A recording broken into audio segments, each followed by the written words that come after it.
Hey guys, and welcome back to my channel. This is the first part of what if Maelstrom Naruto was in high school DxD. Before we begin, don't forget to like and subscribe, and also go and support the author, link in description. Naruto-sama. Naruto let out a groan as he heard that. What did he do to God for him to punish Naruto so? He's a hero, for goodness sake. Saved his world.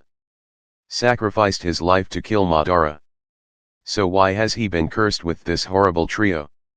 Naruto lifted his head from where it had been resting on his arms to glare at the approaching trio that had become the bane of Naruto's high school existence. Okay, that might have been a bit exaggerated, but still overall true. The three were known throughout Konoha Academy as the perverted trio. Put into simple terms, they were like three little Jiraiya's. No, worse. Jiraiya had been things besides a super pervert. He'd been a sage, a writer, a ninja, a spy master, etc. While it had been one of his biggest traits, being a pervert was only one of his traits. These three were like 100% perverts. They really had no other redeeming qualities.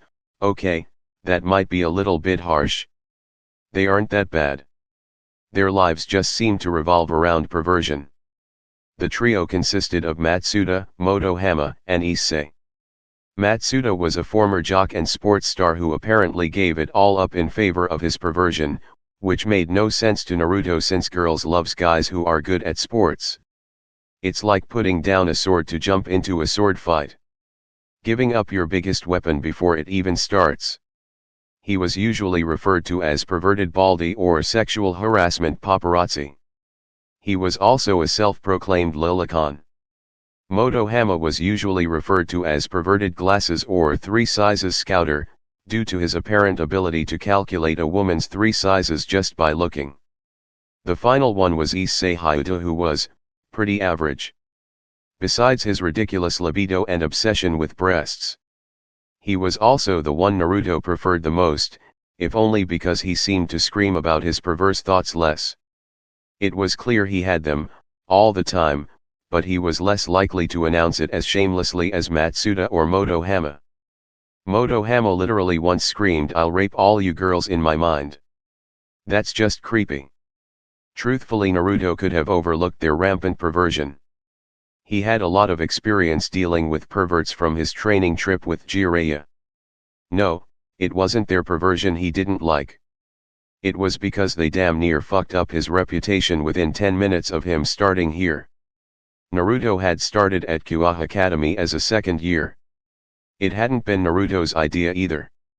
He had not wanted to attend school, not in the least. It didn't matter if Konoha's school population was about 3/4 female. It was still school in Naruto's mind. Naruto owed the person a favor for saving his life though, and they wanted him to attend Konoha. Sometimes Naruto hates being so good-natured. So he'd reluctantly applied and been accepted. He'd transferred in just 2 weeks after the start of the year. He'd had the misfortune of being in the same class as the perverted trio. He'd only needed to say his name before the three stood up and screamed out his most shameful secret. He'd woken up from a coma in a different world. His money didn't count here. The person to save him didn't have money for obvious reasons due to their identity.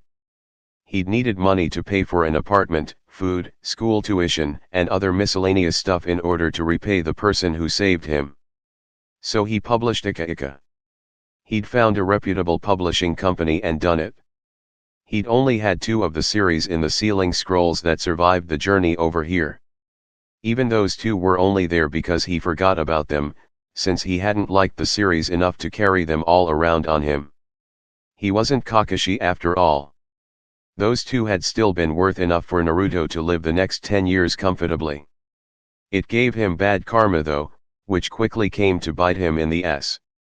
Naruto had published them under the pseudonym Jiraiya Sennin, but he hadn't made it too rock solid. He hadn't expected anyone to investigate. He shouldn't have underestimated how determined heavy-duty perverts can be. Within a week of the books hitting the shelf, all 3 members of the perverted trio had managed to dig up that the real author of Ika Ika was apparently a 16-year-old, Scandinavian-looking boy named Uzumaki Naruto. So when Naruto introduced himself to their class within days, their reaction was clear. Declaring that he was the author of Ika to the world, and then bowing before his greatness as the ultimate pervert.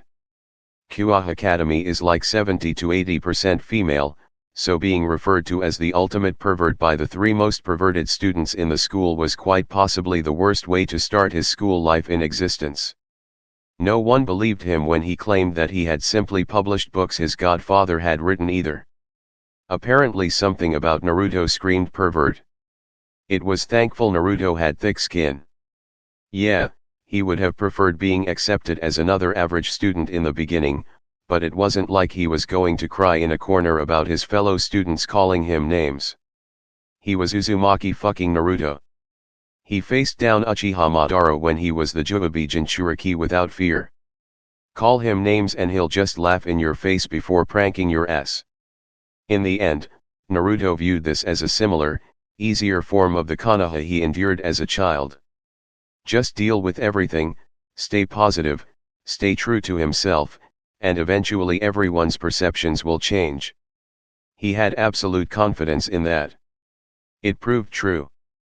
Perceptions changed far faster than those in Konoha had, although that probably had to do with the difference in initial loathing. A pervert and a Jinchuriki are two entirely different things. Naruto was still considered a pervert by most of the student population, but they had eventually accepted that there was much more to him. Like his prankster side. That might be the thing Naruto likes most about going to this school, probably even more than the many beautiful girls all around. Once he had become a ninja, Naruto had reluctantly been forced to stop doing pranks.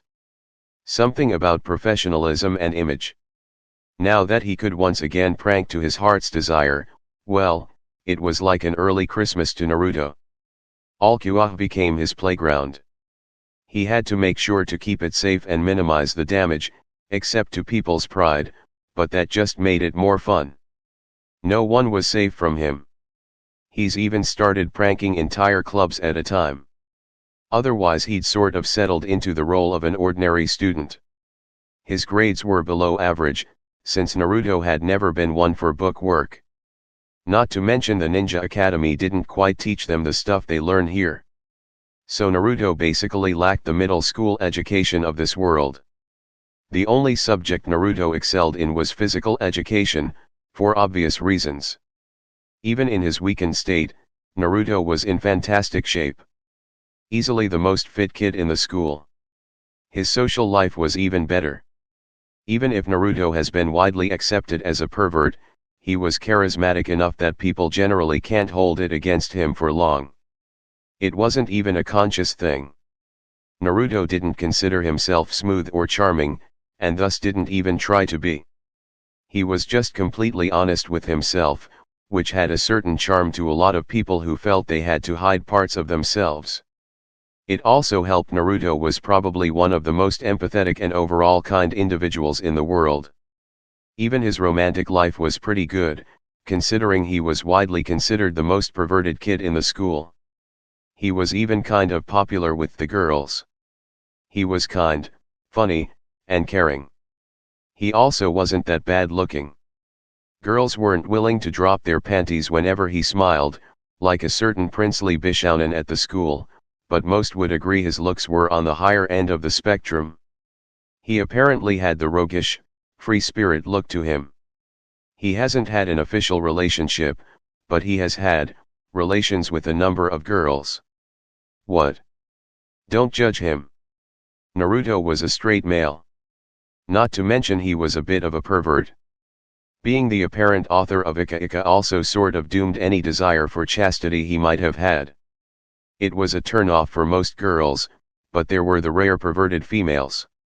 They tended to volunteer as models for his next book, as well as offering to provide him inspiration.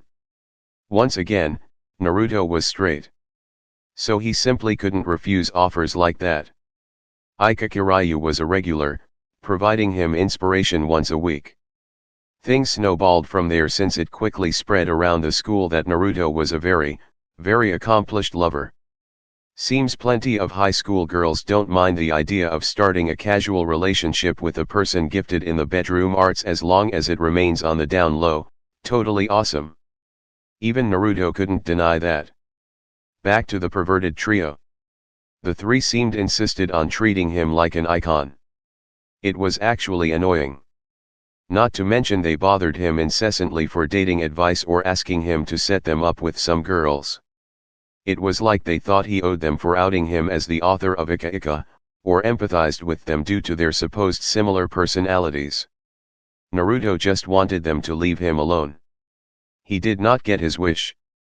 "Naruto-sama," Matsuda practically screamed before getting on his knees and clasping Naruto's hand.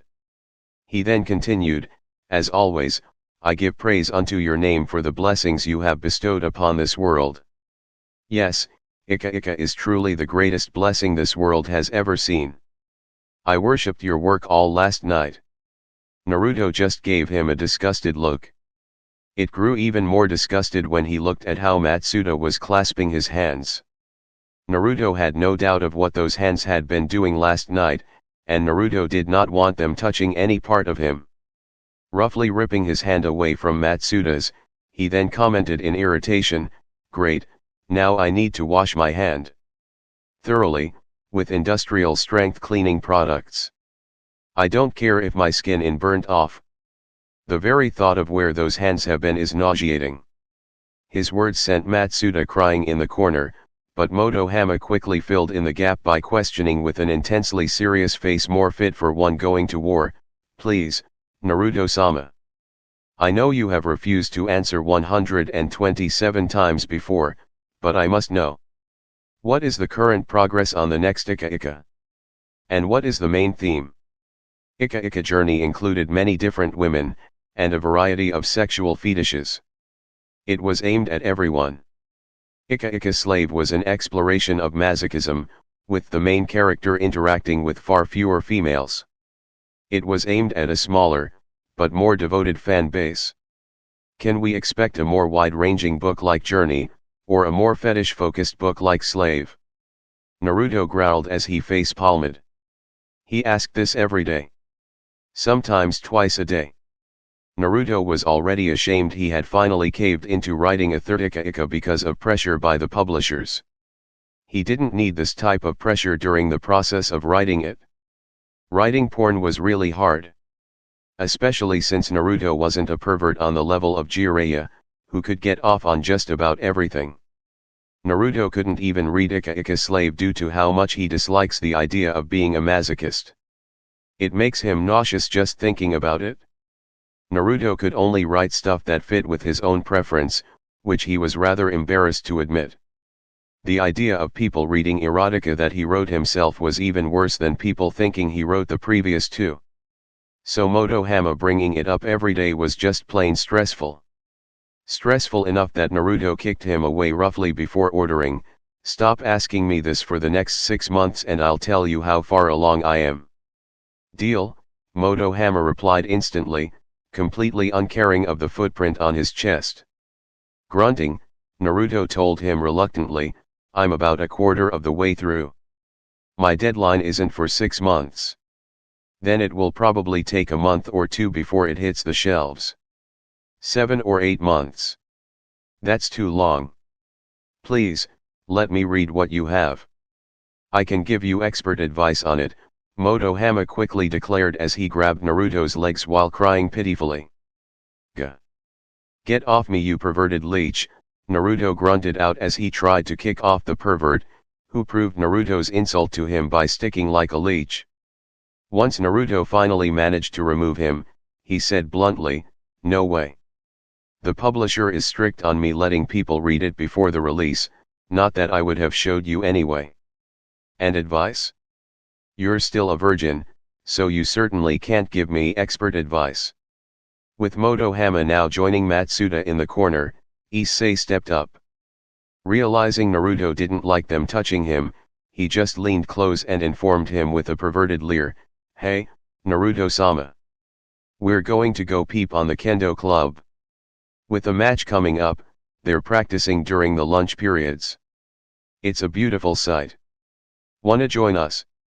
Naruto gave him softer look than he had the other two, since he at least seemed to realize he didn't like them touching him. He still told him bluntly, "No way. I don't peep." That's a bit of a lie, but Naruto was far more subtle about it. He never got caught on the rare occasions he does, unlike the perverted trio who are caught every time. The claim also has helped heal Naruto's reputation around the school. They just think he's a total pervert in the sack instead of the type that constantly has sex and boobs on his mind. Issei deflated slightly before arguing while shaking his head, "That's a shame, Naruto-sama. The female form is the most beautiful thing in the world. Peeping is simply a way to worship it as it should be worshipped. No, it's a way for guys who have no chance with girls to sate their lust for boobs and asses," Naruto deadpanned. Not completely true, since Jiraiya used to peek, and Jiraiya was surprisingly smooth when he had actually wanted to seduce a woman. He just claimed to enjoy the art of peeping. Naruto personally believed he just liked getting caught and beat up. Ika Slave was a bit too detailed and heartfelt for Naruto to believe Jiraiya didn't have a huge masochistic streak in him. Back in the real world, Naruto's direct statement about their lack of success with girls seemed enough to send Issei to the corner with the other two. Naruto's kind nature quickly seeped through, though, since he honestly liked Issei. He was the one that reminded Naruto of Jiraiya the most. A good guy with way too much lust, and way too little control over it. So Naruto pat Issei's head with a sigh before telling him, "Sorry. I'm just a bit stressed today. I'm sure your luck with women will improve someday, Issei." Issei's attitude quickly changed, and he looked at Naruto with stars in his eyes. Naruto wasn't surprised by it. Strong emotions in this world seem to result in sparkles, stars, shapes, and other stuff to form around people. It was weird like that. Usually they were better looking people than Issei, but Issei's perversion was strong enough to make up for that. Why is Naruto's mind wandering like this? He really is stressed. Back to Issei, who still had the sparkles in his eyes. He quickly asked, "So you think I'll eventually get my harem?" That made Naruto's sweat drop. Issei and his harem. You at least had to admire the kid for being upfront about it. It isn't impossible either. Naruto probably would have ended up with a harem if he had managed to stay in his own world during the final battle with Madara. Sure, he may have been a hero, but he had been a loser and pariah as a kid. Who's to say Issei might not become a hero in the future? This world seemed a bit more against that sort of thing, but it still isn't too out there. Just rare, very rare. It is possible, Naruto told him hesitantly. Issei clearly didn't notice, or didn't care about, the hesitation in Naruto's statement. He just fist-pumped while declaring loudly, "Yes. With an arrow god like you on my side, I'm sure to eventually succeed." "I'm not an arrow god," Naruto muttered, but was ignored. So he just sighed and stood up.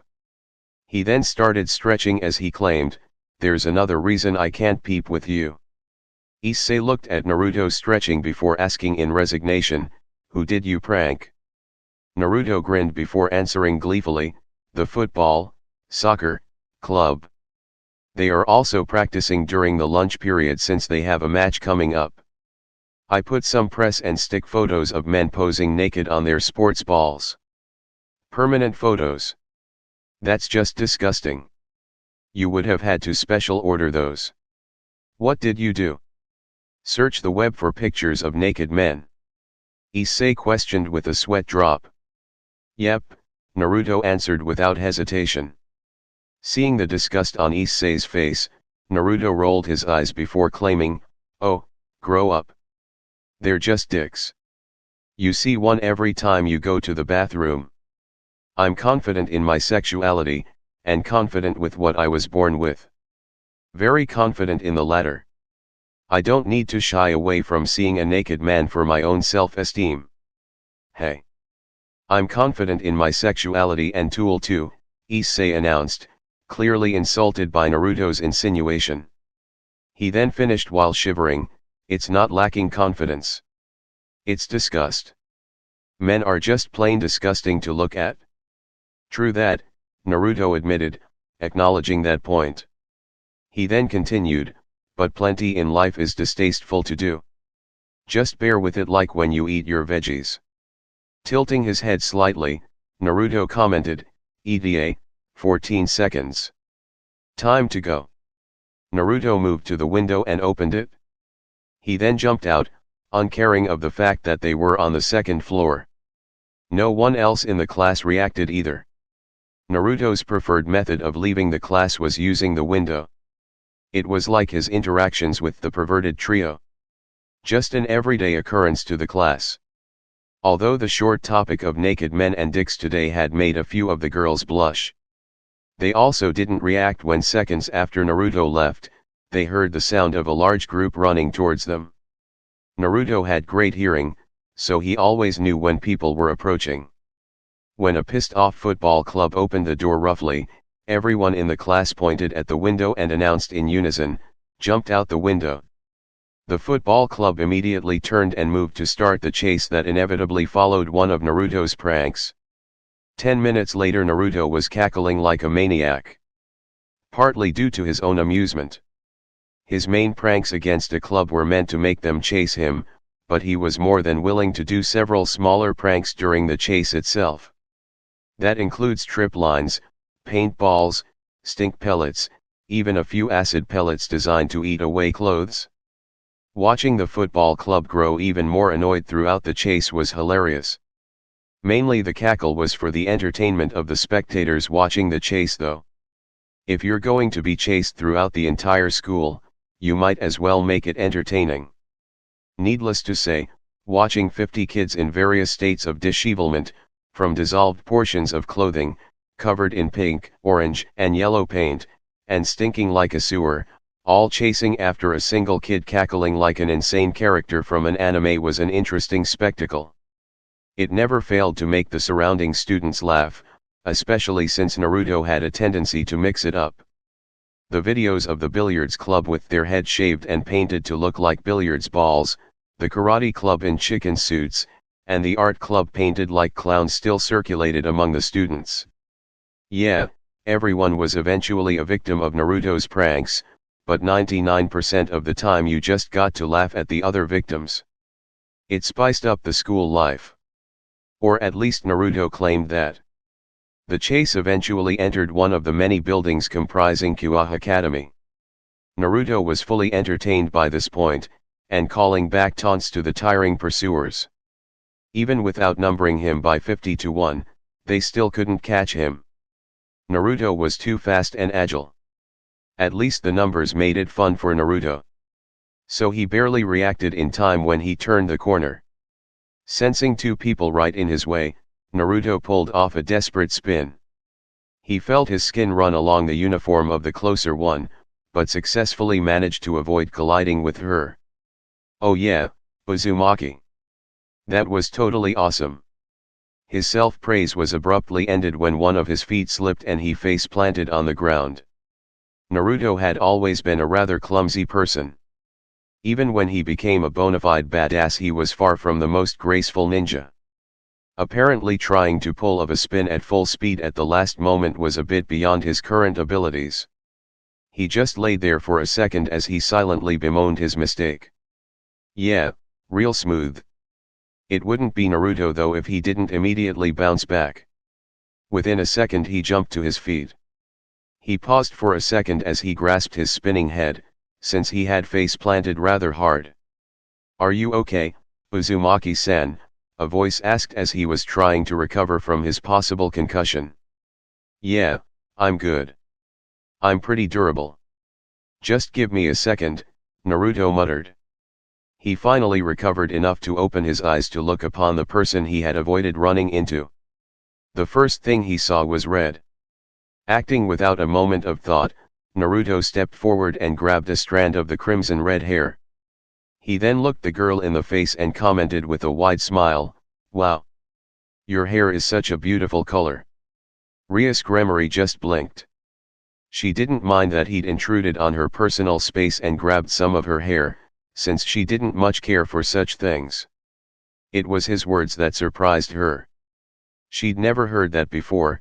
Okay, she had, but never as the first thing. Most people complimented her body first, at least mentally if not out loud. Her eyes second. Her flawless skin or face shape third. Her hair was usually the fifth or sixth thing a person complimented. Yet this guy did it immediately after seeing her. It was different. Her surprise gave Naruto enough time to realize what he'd just done. He was naturally a blunt and improper person, saying what he thought. No hesitation whatsoever, but he did know proper manners on some level. So he knew plenty of girls would be creeped out or intimidated by him suddenly intruding on their personal space, grabbing their hair, and complimenting it. He didn't even know this girl's name. So he quickly took a step back while letting go of her hair. He then scratched the back of his neck and laughed in embarrassment before saying, "Sorry about that. I can be kind of thoughtless. I hope I didn't alarm you, Ms." Rias once again blinked in shock. He didn't know her name. Yeah, the two had never spoken before, but she was used to everyone at the school knowing her name. Another aspect of him that differed from the norm. Rias managed to hide her shock and chuckled softly before replying with a small smile, "It is fine, Uzumaki-san. I was surprised, but I'm flattered by your compliment. I'm Rias Gremory by the way. Rias as my given name." This time it was Naruto's turn to be surprised. He tilted his head in confusion before asking, "I'm sorry for asking, but have we met before, Rias-san? You seem to know me." "No, we have not. You are simply rather well known around the school, Naruto-san," Rias replied calmly, surprised but comfortable with his use of her given name. Reciprocating the level of familiarity was automatic for her. "Ara, Ara. It seems I've been overlooked," a soft voice spoke up. "Oh, sorry. I was distracted," Naruto said while once again scratching the back of his neck in embarrassment at the oversight. He turned to look at the person. Immediately he grew pale. It wasn't because of the looks of the person. The girl, better to refer to her as a woman, was stunning. She had the classic Yamato Nadeshiko look to her. Her eyes were a clear violet, and her incredibly long black hair was tied back into a ponytail, with an orange ribbon, databia. 2 strands of her hair were sticking up, sloping backwards. She was also incredibly buxom, surpassing even Rias, who was very buxom as well. She was the type of woman every male probably wanted to settle down with. No, he paled for another reason. His gut and training with Jiraiya told him a very disturbing secret of the proper-looking woman in front of him. Pointing at her in terror, he then yelled in panic, "Ah! Sadist! Run away!" Naruto then did just that. Turned tail and ran with his tail between his legs. Never let it be said that Naruto was a masochist. He might have let Sakura hit him, but that was because that had simply been part of the weird relationship they had between them. He did something stupid, she hit him. If he dodged, she just got angry and would try to hit him twice. The only way to avoid being hit entirely was to not do something stupid, not likely, so he just accepted the one hit as the best choice. The idea of someone getting sexual pleasure from causing him pain scared him so much he just outright avoided sadists. Since part of his training with Jiraiya involved being able to properly identify people's sexual fetishes, yes, Jiraiya chose to teach him stuff like that instead of techniques. Naruto was very good at avoiding them. The football club unfortunately arrived just in time to see Naruto point at Akeno, call her a sadist, before running away. Calling the prim and proper Hajime Onisama a sadist was more than enough to reignite the fire of their determination to catch and punish Naruto. Such a lie was unforgivable. Ignorance is truly bliss. So they ran past the 2 great ladies of Kyoa Academy while screaming insults at Naruto. "How dare you insult Hajime-senpai? Die! Filthy lying pervert! Burn him at the stake! For Hajime Onisama's honor!" Akeno just watched this all occur with wide eyes.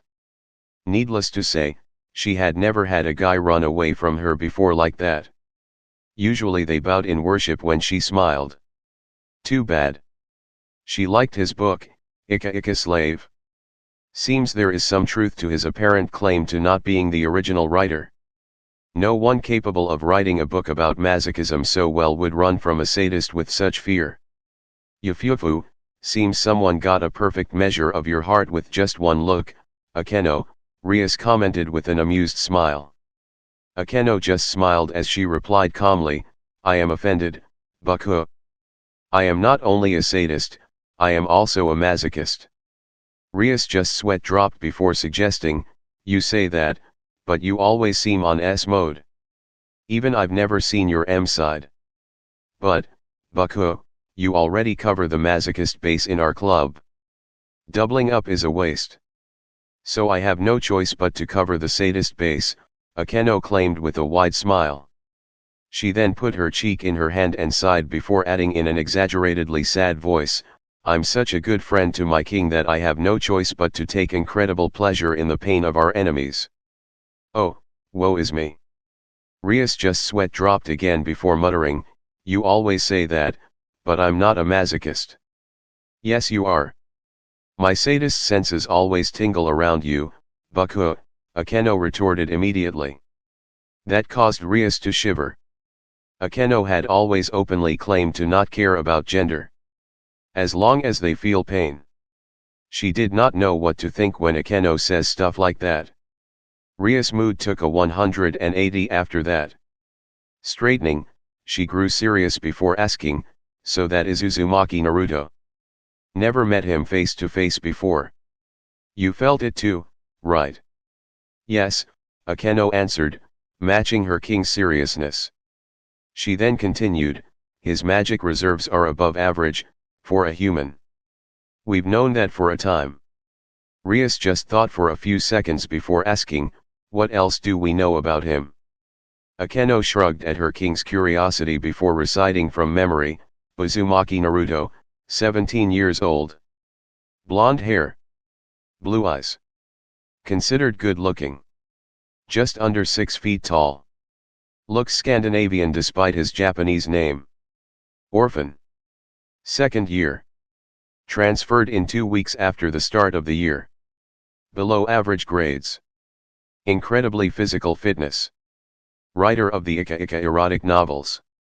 Empathetic, kind, enthusiastic, blunt, honest, and an emphatic prankster. Popular. Rumors of high sexual appetite. Not confirmed. Likely result of his status as author of Ika Ika. And his magical abilities and potential. Rias quickly asked. He has above average magical reserves for a normal person. Many of his pranks also indicate a high likelihood that he is capable of using a form of magic, due to the overall difficulty of them. His magic reserves are low for magicians though, meaning he is likely a failed magician. He's physically fit, and claims to know many different martial arts. Possible close combatant. Potential is good, if average.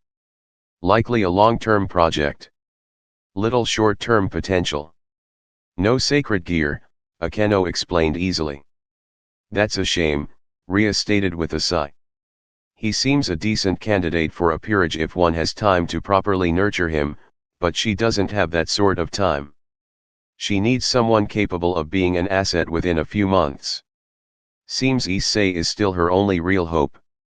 She turned and started walking away as she finished by saying, he was kind of interesting too.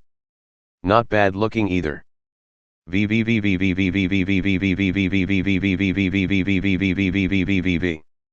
Man, who'd have thought calling out a sadist would motivate people so much, Naruto commented as he walked out of class. The football club had chased him far longer than he expected. They still didn't catch him, but they made him late for class. The teacher gave him extra homework as a punishment. He probably isn't going to do it, but that still means he'll be lectured tomorrow. He may be a master at tuning out lectures, but that doesn't mean he likes them. You called Hajime Senpai a sadist. That's practically sacrilege, someone claimed immediately. Naruto looked over in exasperation to look at the perverted trio. Naruto was truly fated to be surrounded by perverts. There's no escaping it. No other way to explain the perverted trio all being in his class, and the three living close to him. They always stuck to him like glue on the walk back to their houses.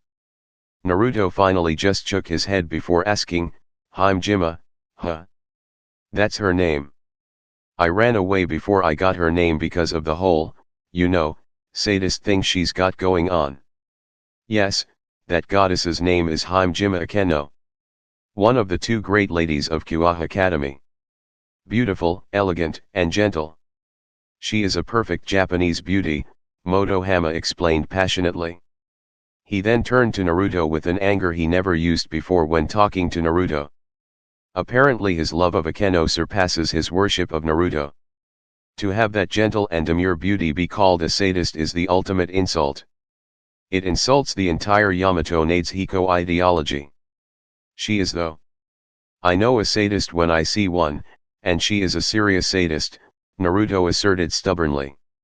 Matsuda and Motohama looked about to physically attack Naruto, but Issei acted first by declaring with a perverted face, I don't care either way. Those oppai? Such beautiful oppai. I don't care if she is a sadist or not.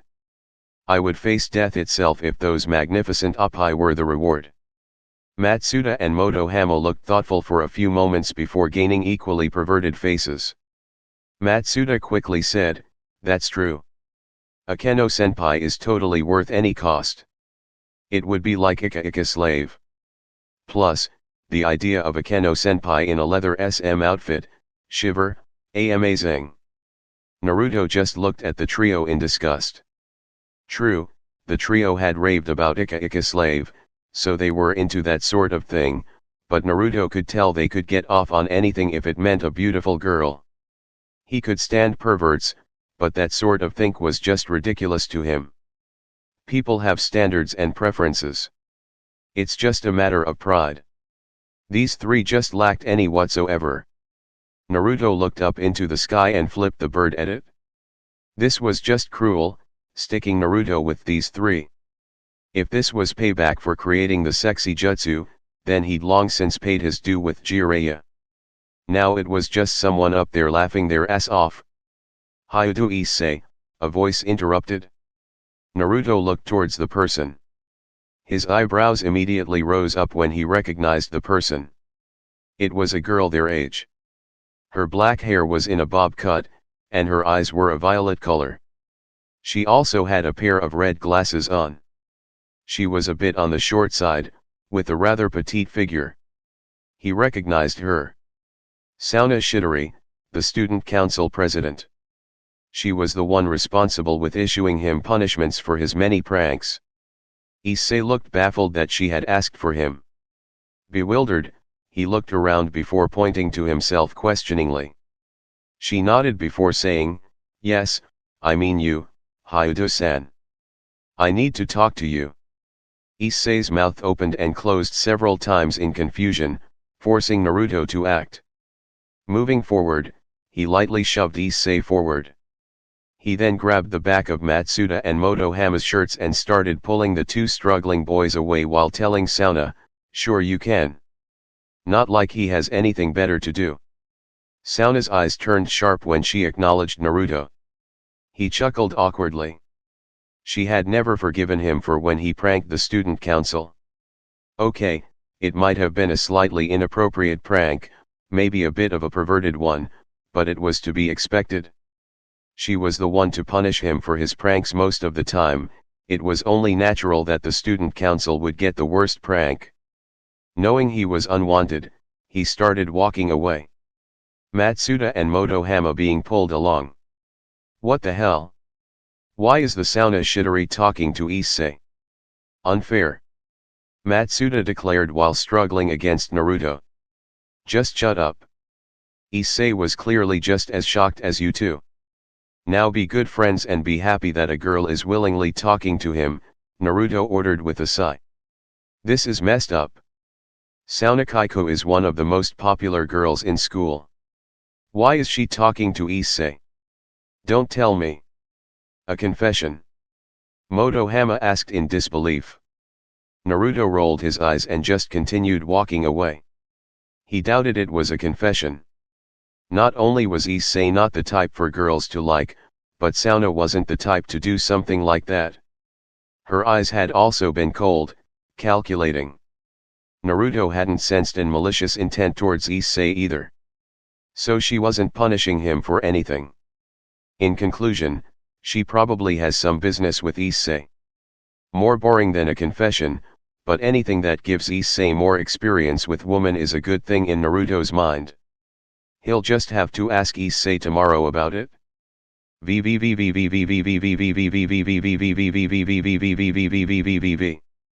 Next morning. You're joining the student council? Naruto asked, his eyes wide and his mouth hanging open. He had not been expecting that. He had arrived this morning to see Matsuda and Motohama trying to interrogate. Issei seemed to have been holding it in though, barely. As soon as he saw Naruto, he burst out that Sauna had asked him to join the student council. Issei nodded eagerly before elaborating, yes, although Sauna-senpai says I'll have to be an ordinary assistant because people won't elect me to a more important position. Why though? Motohama demanded immediately. He then continued, there is literally no reason she would ask you to join the student council. I have better grades. This time Naruto detected clear signs of Issei holding something in. Issei wasn't that good of a liar.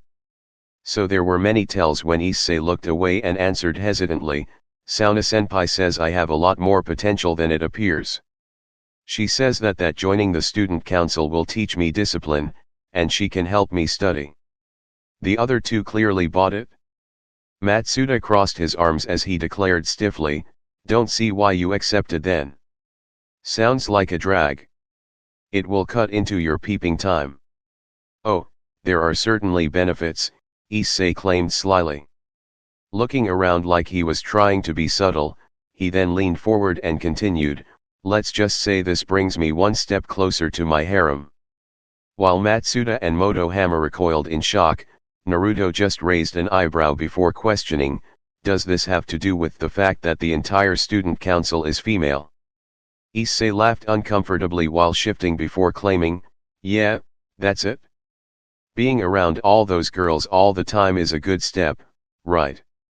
Naruto narrowed his eyes slightly when he detected that as another lie. Issei is hiding something, which is weird. Usually he blurts everything out, even stuff Naruto wishes he kept to himself. For him to be hiding something indicates it is important.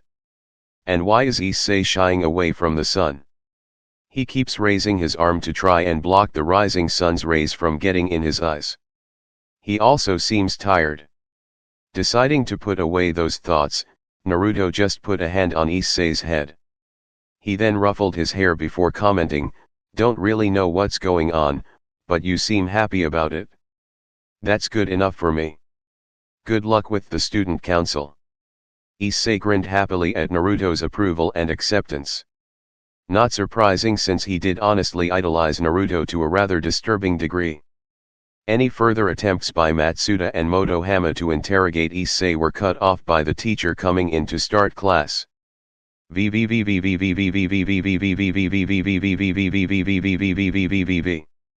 Buckho, are you in here? Akeno called out as she slowly opened the door to the club room. She quickly got her answer when she saw Rias at her desk. The young devil was in her chair, her face planted on her desk. An aura of gloom and depression surrounding her. Akeno blinked in surprise at the sight. Rias had been fine that morning. She'd gone to talk when her friend/rival Sana requested she come to the student council room. Akeno had only come here when she heard Rias hadn't shown up for her classes. Rias and her lived in the old school building, so they never really missed school. What had happened during her talk with Sana that had left Rias so miserable?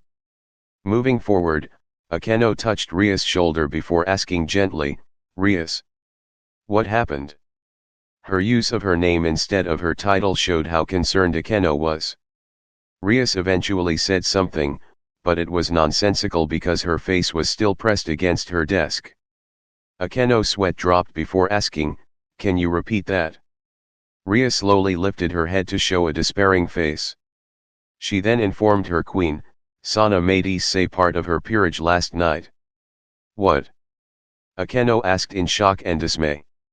"You heard me," Rias grumbled before putting her face back against the desk. Akeno moved to a chair and collapsed into it as she absorbed the news. She then questioned in a tense voice, "What happened? I thought Sana was stepping aside on Issei since you let her pick up 3 of the more magically talented students without issue." Rias lifted her head just enough to explain clearly, "She says she did. She says that she has stayed to the sideline for months, but that time ran out. That she gave me plenty of time to make him part of my peerage, but didn't make use of the opportunity. That if I wasn't going to act, she wasn't going to restrain herself." Akeno wanted to argue, but couldn't. What Sana was saying was true. They identified Issei as a sacred gear holder at the end of the last year. They had immediately gone to Sana to claim him, cashing in the favors she owed them to prevent any arguments, but they haven't acted since. They had the entire summer and several more months since to induct him into Rias' peerage, but they hadn't. They had sat by on Rias' orders. To Sana, it must have appeared they had chosen to ignore Issei entirely. Since she had given Rias the chance to claim him, there was no issue in her claiming him now. From a logical standpoint, Sana had every right to claim Issei. So she did. "This is horrible," Akeno finally exclaimed. "I know. Riser is sure to come calling soon. I know. We have no chance to beat him in a rating game in our current condition. I know, Akeno." That stopped Akeno. She immediately stopped talking. She had just been repeating what Rias no doubt knew, and Rias was probably even more terrified by the implications than she was. Seeing Akeno calm down, Rias put her face back against her desk with a groan of despair. No matter how she thought about it, things did not look good. No, they looked downright terrible. The reason is because one Riser Fenix, her fiancé. Not by choice though. The two had been engaged since before she had even been born. Put simply, Rias didn't want to marry him, at all. The marriage had a lot of political implications though. With so few pure-blooded devils remaining, it was viewed as a way to ensure the next generation of pure-blooded devils. It would also cement an alliance between the Gremory clan and Fenix family, 2 of the remaining 34 pillar families. So the marriage was pretty much set in stone. Almost, but not quite. Devils value power greatly. If Rias can prove her power and leadership abilities before the marriage, she could end it. She had few real options to do just that though, considering her age and current power level. The only real option was to beat Riser in an unofficial rating match. Rating matches are a sign of a devil's personal power, and the power of their peerage. Defeating Riser would prove Rias was the more powerful devil, thus her opinion would trump Riser's in the mind of the devil community. It was the best option. The prospects of that occurring were at an all-time low though. Riser was older and more experienced than her. He had an entire peerage, 15 members. She had 4 total, one of which is useless currently. Including the kings, it was 16-4. Numbers don't decide a match, but they sure do help. And the numbers are currently against her. She doesn't even want to acknowledge that Riser is immortal at this point. No matter how she thinks about it, her chance of winning the match is 0%. No strategy she can come up with, no training they can do, no forbidden spell she could learn, nothing can alter that 0%. She needs more peerage members to simply have the smallest chance of success. She was also running out of time. Riser was not known for his patience. Since she's had her evil piece set for over 2 years now, it was only a matter of time.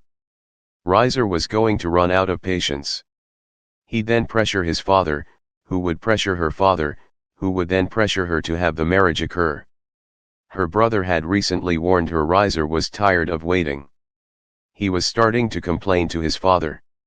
She had maybe 6 months before she ran out of time, but more likely just 2 or 3 months. That was an incredibly small window to work with. She had thought Issei was the opportunity she was looking for. His sacred gear was so powerful that it could only be a long Inu's, one of the 13 most powerful sacred gears in the world. A weapon that can kill a god. The idea of such a person going to her school had practically been fate in Rias' mind. Not that Issei's assistance alone would have been enough to guarantee a victory over Riser. Long Inus may be powerful, but they don't start out that way. Their wielders needs unlock such power. They need time, experience, training. It had still been enough to give Rias hope that she could beat Riser though. If Issei could gain even basic control over his Long Inus, her chance of defeating Riser rose to 5%. 5% is abysmally low still, but Rias would take it over 0%. And even that small chance had now sunk through her grasp. Sana had stolen even that chance from her. Rias wanted to scream, rant, beat Sana to a pulp with her hands. She couldn't though. Sana had done nothing wrong.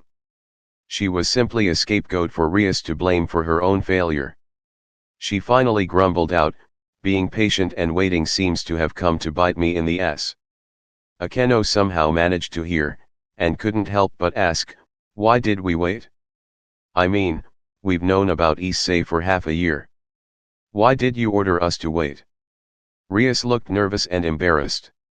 She hesitantly explained, I figured the fallen angels in the town would eventually identify Issei as a Long Inu's holder as well. They would no doubt try to eliminate him. I figured I could resurrect him then.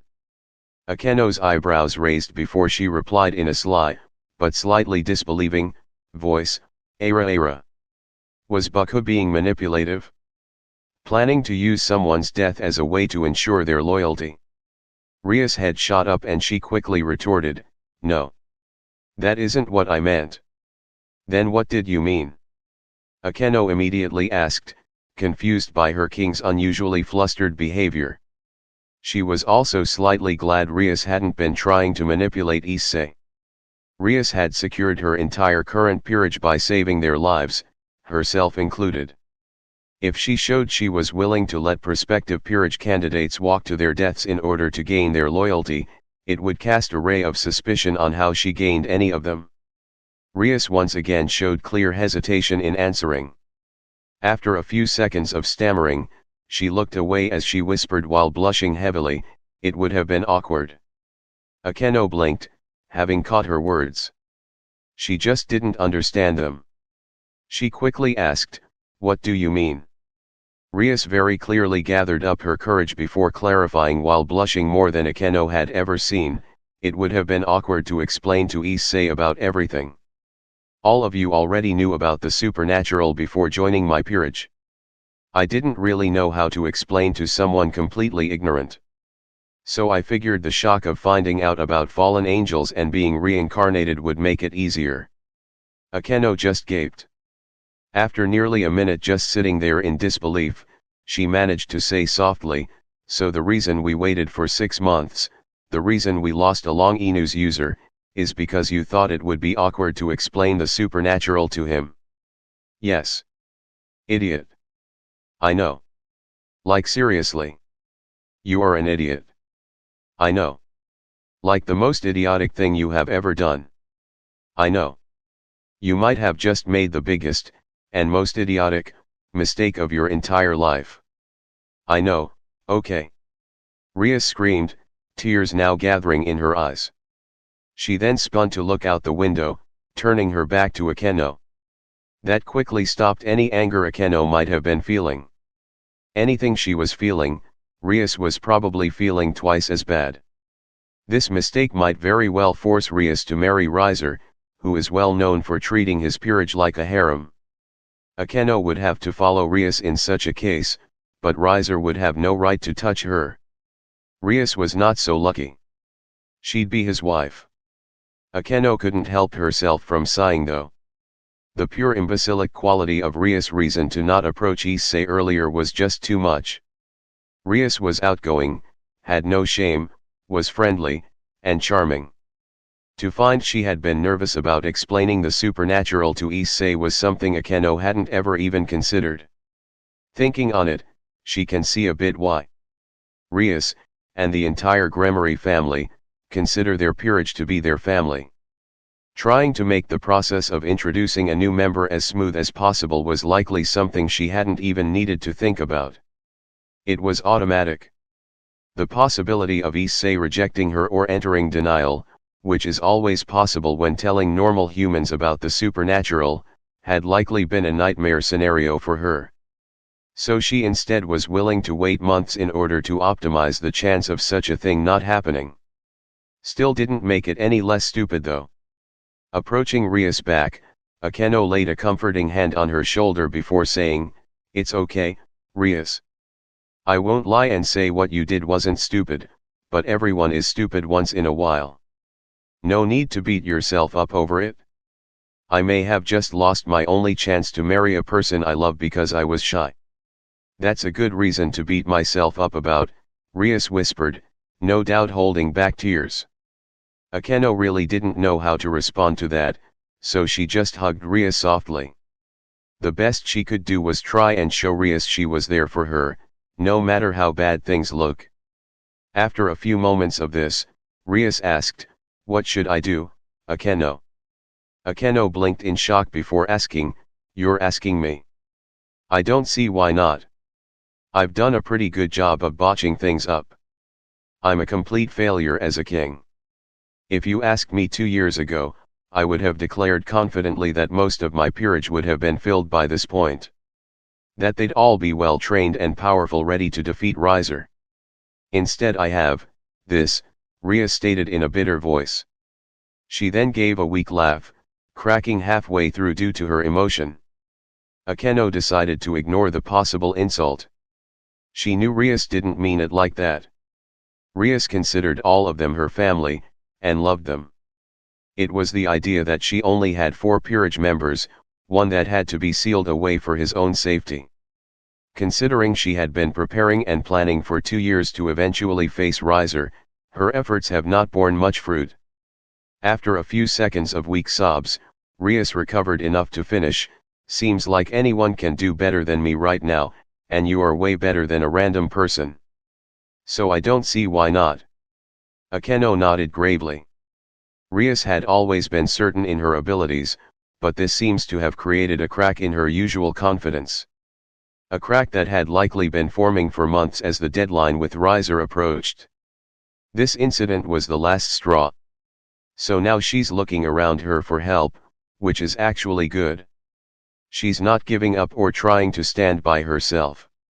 When weak, it's better to lean a bit on your friends. That's what they are for, after all. So Akeno led the now outright crying Rias back to her chair. She then pulled out a tissue and gently dabbed at her eyes. Thankfully Rias didn't wear mascara or makeup, so she didn't need to worry about that sort of mess. Once Rias' tears stopped flowing, Akeno stood and started to make 2 cups of tea. She then gave one to the hiccuping and shaking Rias before sitting opposite her with her own cup. She then waited till Rias took a few sips. The tea did its job in calming Rias down slightly. Placing her own tea down, Akeno started seriously, "If I am going to give you advice, then I am going to be completely honest, Rias. Right now, Sana has proven herself a far superior king than you." That made Rias flinch. Sure, she had been expecting something like that. Even asked for it. Still didn't make it any easier to hear. Sana was her rival, despite also being her friend. To hear that she had lost to her rival so bluntly was not a good feeling. Akeno continued on though, explaining, "It isn't due to your personal power or ability or anything. It's simply a matter of the method in which you both gathered your peerage. To be blunt, Rias, you did almost nothing. Myself, Konako, Yuoto, and Gasper. We all fell right into your lap by coincidence, And you simply took advantage. That seems to have colored your expectations though.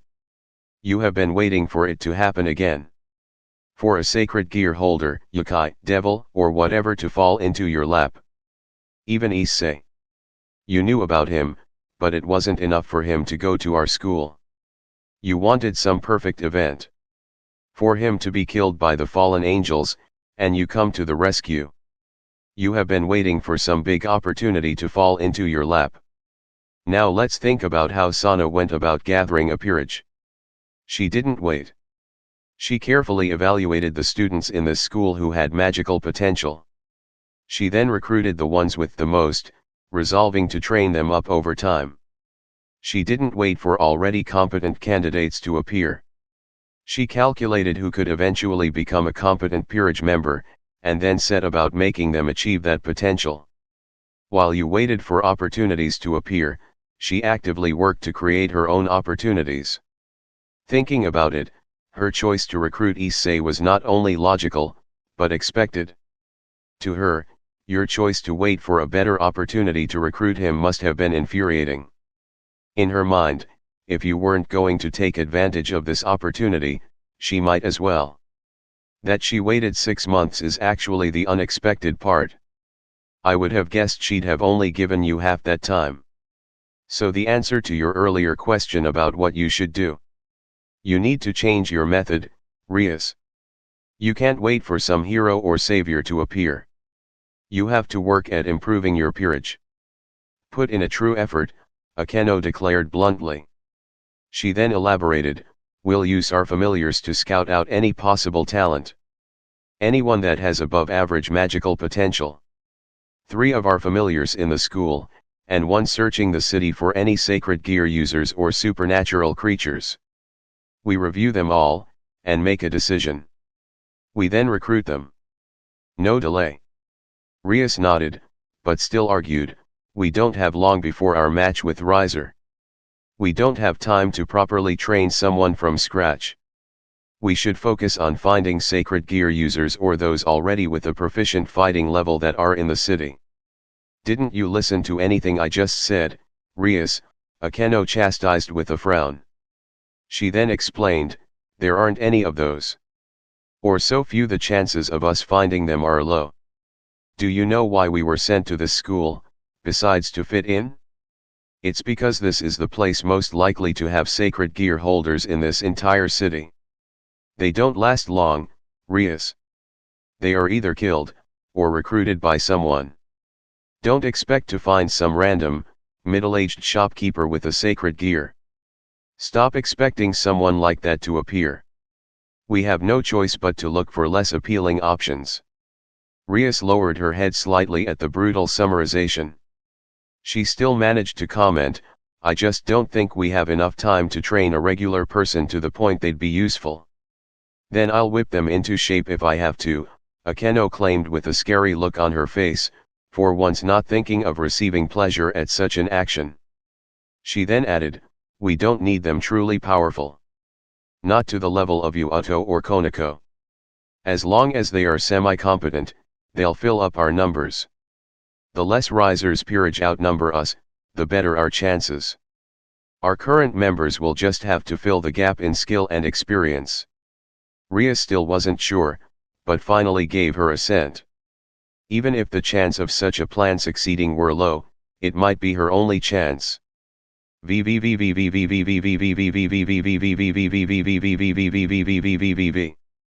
week later, Rias stood looking out the window as she commented, I guess it was only as matter of time. Naruto-san has been going around pranking clubs since he arrived. He's already passed over us several times, since he probably didn't even know this club exists. He'd eventually find out and hit us, and he seems to have targeted us as individuals instead of a group since there are so few of us. It is a weird coincidence though, considering what we were going to talk about today. Rias then turned to look at the 2 others in the room with her, Yuuto and Akeno. Naruto had somehow managed to dye Rias' uniform a vibrant red, which raised all sorts of questions. The only chance he had was when she took a shower, and she had placed the uniform within her sight. How the hell did he take it, and die it all before she even saw him? She didn't even care that he no doubt saw her while she was showering. He'd also managed to write in big, bold letters across the front, where her breasts were, "Red Hot Mama." She didn't mind that much, since all of Naruto's prank dyes and paints dissolved once washed. So they only lasted a day. Her biggest complaint was that her entirely red clothing along with her red hair created a bit too much red, and her rampant curiosity over how he did it. I don't really mind either. He's done every other club at least twice by now. I did almost get mauled though, Yuoto claimed while laughing awkwardly. Naruto had somehow managed to place a crown and a cape on him, both of which he couldn't remove for some reason. Then on his shirt were the words, "Kiss the Prince." Needless to say, his face was decorated with lipstick marks from all the girls who were all too happy to oblige. "I had fun," Akeno announced with a small smile on her face. Naruto had somehow managed to make her grab two things that she similarly couldn't stop holding. One was a whip. The other was the handle of leash, with a dog on the other end. Where Naruto got the dog was a mystery. On her shirt was a larger message than Rias or Yuoto. It said, "Anyone want to switch places with the dog? I'm looking for a new pet/slave." Rias just sweat dropped at the message, and Akeno's apparent enjoyment of the prank. She quickly asked, "Aren't you upset about Naruto, ruining your image by insisting you are a sadist?" "I might have been, since I've made such an effort to hide my sadism to not make us stand out too much, but this was entertaining. And illuminating. Look at this," Akeno informed them as she managed to use a loose pinky to hold up a paper. Rias frowned and grabbed it. The frown only grew as she schemed it. She then commented in confusion, "I don't get it. What is this?" "It's just a list of names, addresses, and phone numbers." Akeno chuckled before revealing, "That is a list of people willing to become my pet or slave. All it took was walking around like this for 3 hours, and I got a total of 64 males and 17 females." She then grew thoughtful before asking, "Think I should walk around town like this? Just to see how many are willing? I admit to being curious. Maybe I can break 1,000 in a week." Rias and Yuoto both sweat dropped. Rias quickly answered, "No, just, no. That is not recommended." "Ah," Akeno groaned with a pout. Rias just shook her head before looking at the door to the bedroom her and Akeno usually sleep. She then asked, "Why is Konako hiding in there?" Yuoto smiled uneasily before telling her, "I'm guessing it has to do with the prank. I heard she ended up skipping school after being pranked, but I did hear rumors of what Uzumaki-san did." Curious, Rias called out, "Konako. You need to come out now." "No." Rias blinked in surprise. Konako was usually one of the more well-behaved of her servants. She then frowned before ordering, "Konako. Come out now." "Don't wanna." Now Rias developed a tick mark. She quickly barked out, "Konako Tujou. As your king, I order you to leave that room this instant." There was a pause, but the door eventually slowly opened. Konako then walked out like she was heading to her death. A small blush was on her cheeks, and a near imperceptible pout was on her face. Once the three saw her, they all couldn't help but burst out laughing. As expected, Konako had 2 kitten ears on her head and a tail coming from her tailbone. The colors even matched her hair. That wasn't the part that made them crack up though. It was the words on her shirt. "Pet the pussy." Konako pouted even more when they started laughing. Her eyes grew sharp as she muttered, "I don't like this Uzumaki. I suggest we get revenge. Plant magical traps in his home." Yuoto quickly interrupted between his remaining chuckles, "Not recommended. The baseball club once tried that after he painted all their baseball to look like old, wrinkly testicles. Not only could they not get in, but he then got revenge. He put laxatives in their water right before a game, they couldn't leave the field, that was truly the messiest game in the history of baseball. Akeno chuckled at the story before moving to look out the window. She then told them, plus, it looks like the other students are trying to get revenge for us. The group moved over to see Naruto running from a group 10 times larger than usual.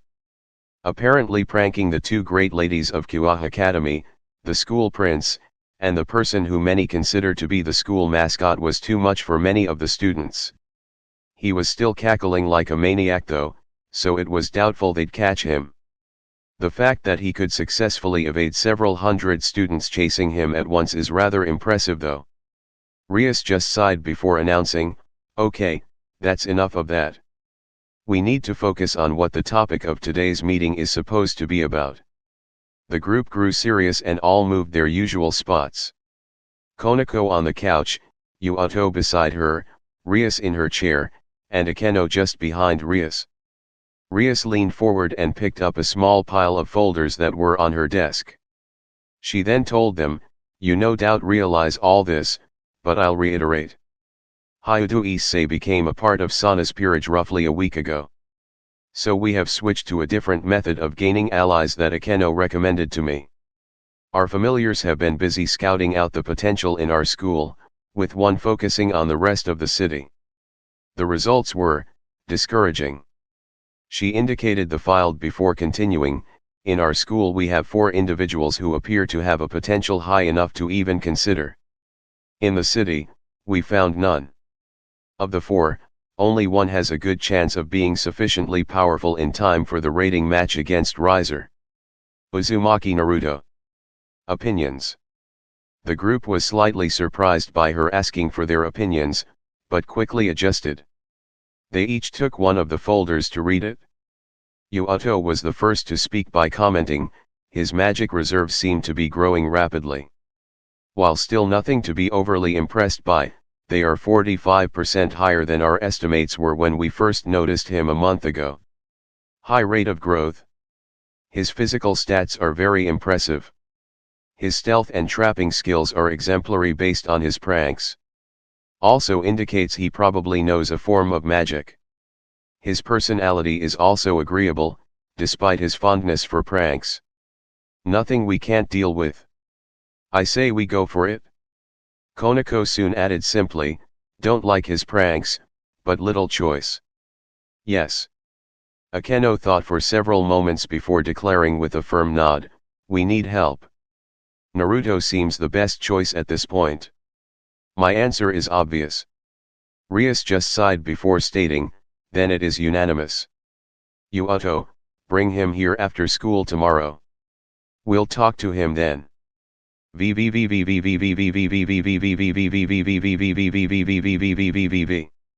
Next day. You do know this random demand for me to accompany you to your club room is rather suspect since I pranked you guys yesterday, right?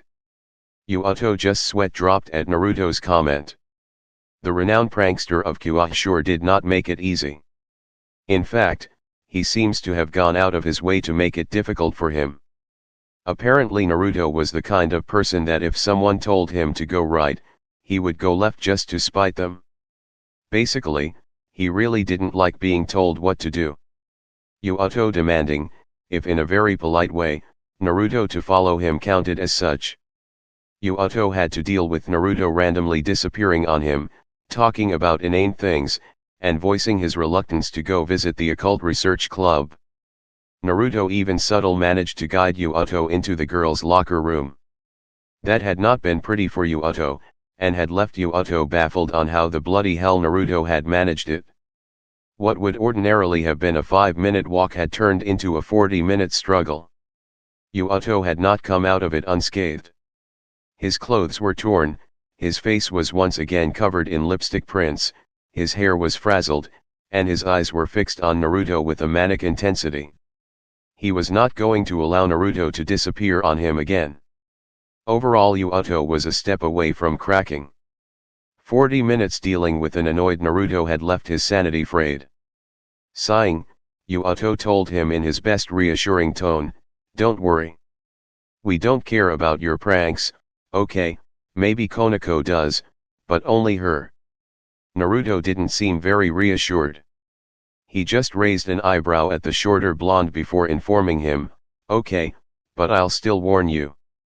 I have a dozen extra strength stink pellets on me, and I will not hesitate to break your window by jumping out of it if the situation turns ugly. I am also not responsible for any rubber chicken-induced trauma." "Okay. I understand," Yuato claimed with another sweat drop. Naruto may be a nice guy most of the time, but damn if he isn't incredibly weird when he wants to be. How can a rubber chicken be used to traumatize someone? Never mind. He really doesn't want to know.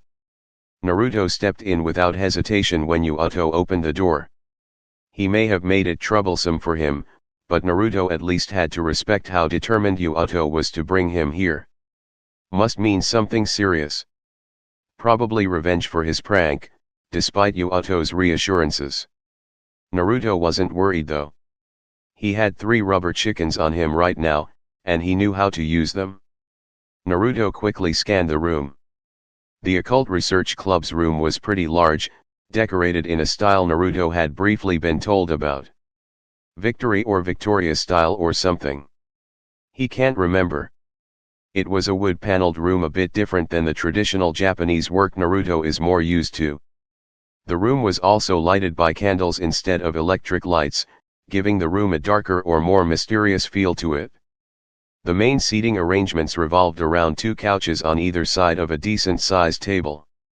There was also an official-looking desk beyond that, just before the far wall. There was a set of doors to another room.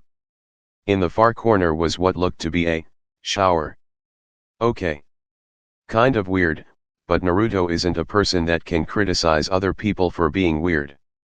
Naruto's eyes were quickly drawn to the person sitting on one of the couches. A petite build and silver hair, Naruto easily recognized her. It also helped that he pranked her yesterday.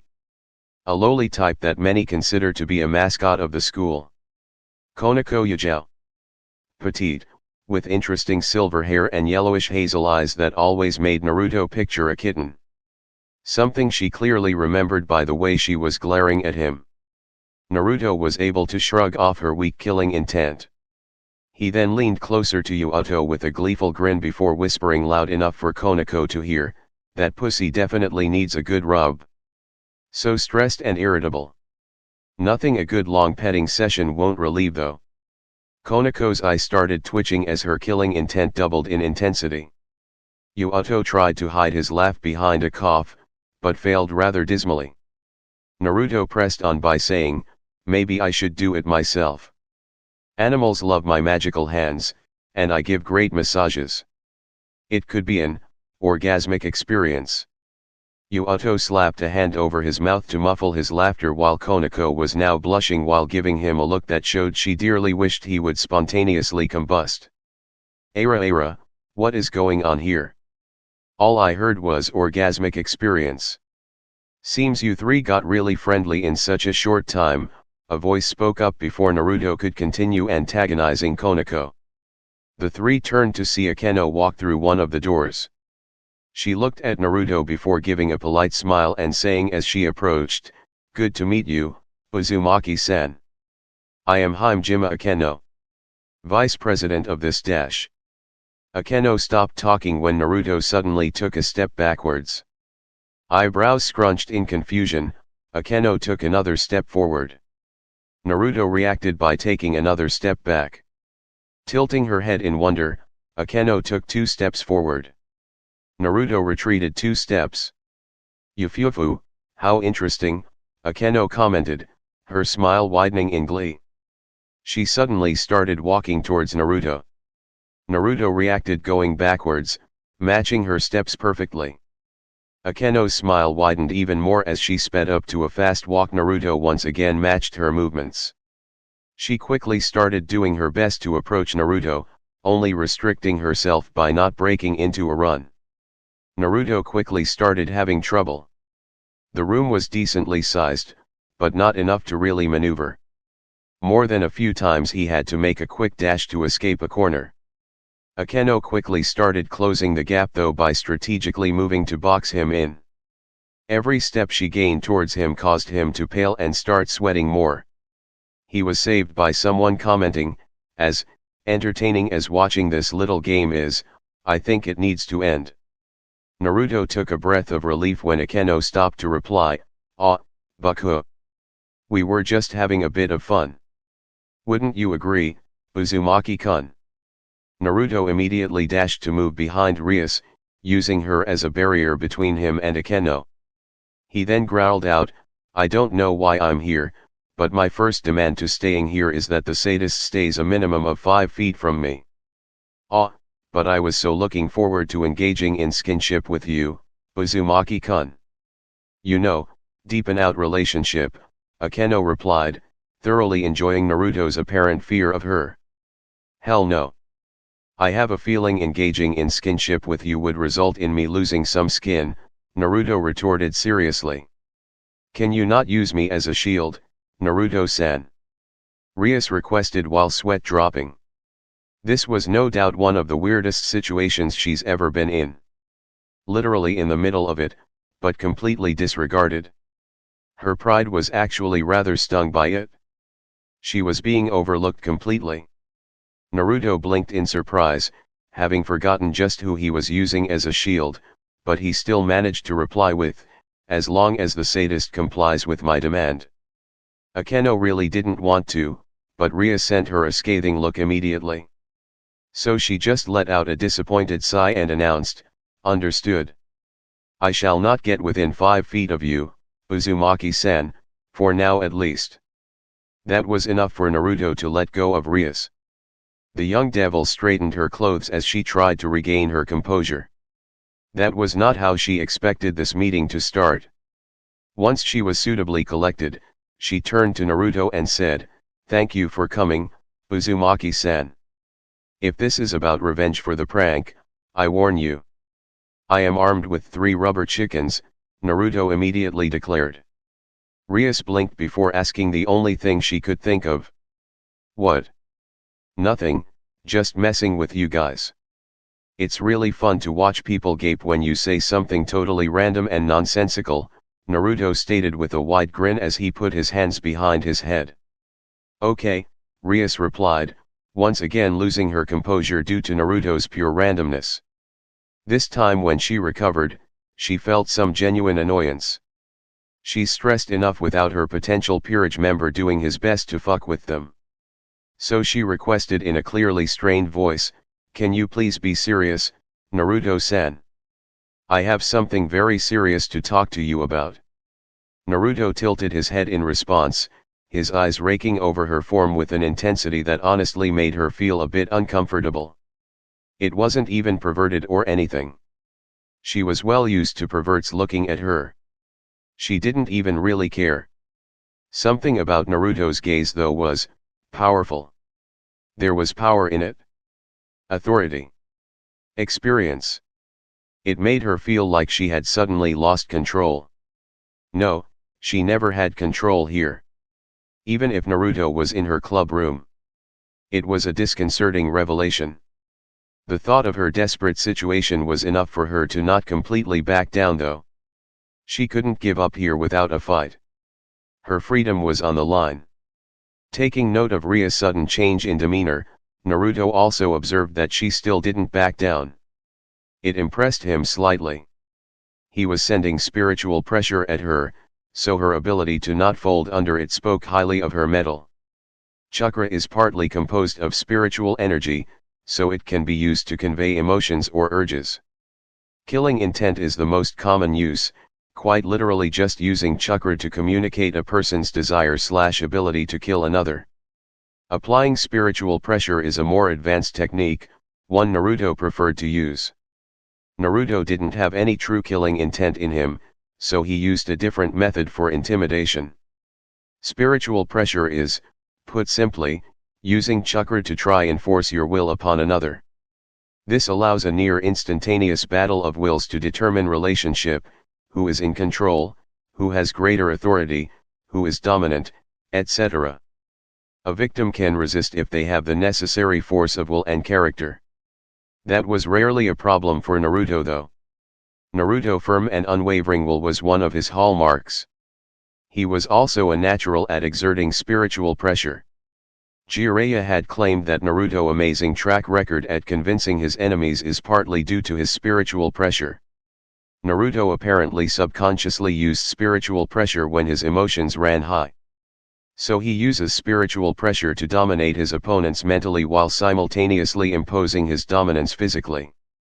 It was a two-pronged attack that allowed Naruto alter the mindsets of plenty of his enemies. He could still use it despite his weakened state. For Rias to be able to partly resist it is impressive, even if Naruto was holding back a good deal. Letting up on the spiritual pressure, Naruto decided to listen to her. This must be serious. Guess he'll have to let up on the messing around. He was only doing that because of his own anxiety anyway.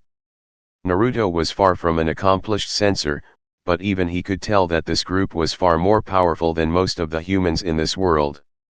He couldn't get an exact estimate of their power levels, but he didn't really need to.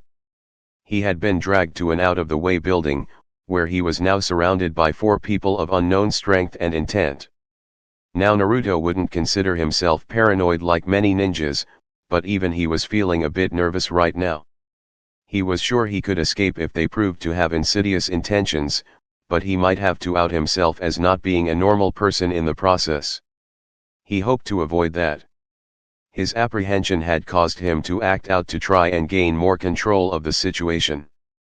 His over-the-top antics and randomness interrupted their flow, and he used spiritual pressure to gain a psychological edge over Rias, the apparent leader. That allowed him to gain a better measure of her as well. He was still far from comfortable, but he was more comfortable than when he entered. He still didn't detect any malicious intent, so he doubted they were going to attack him.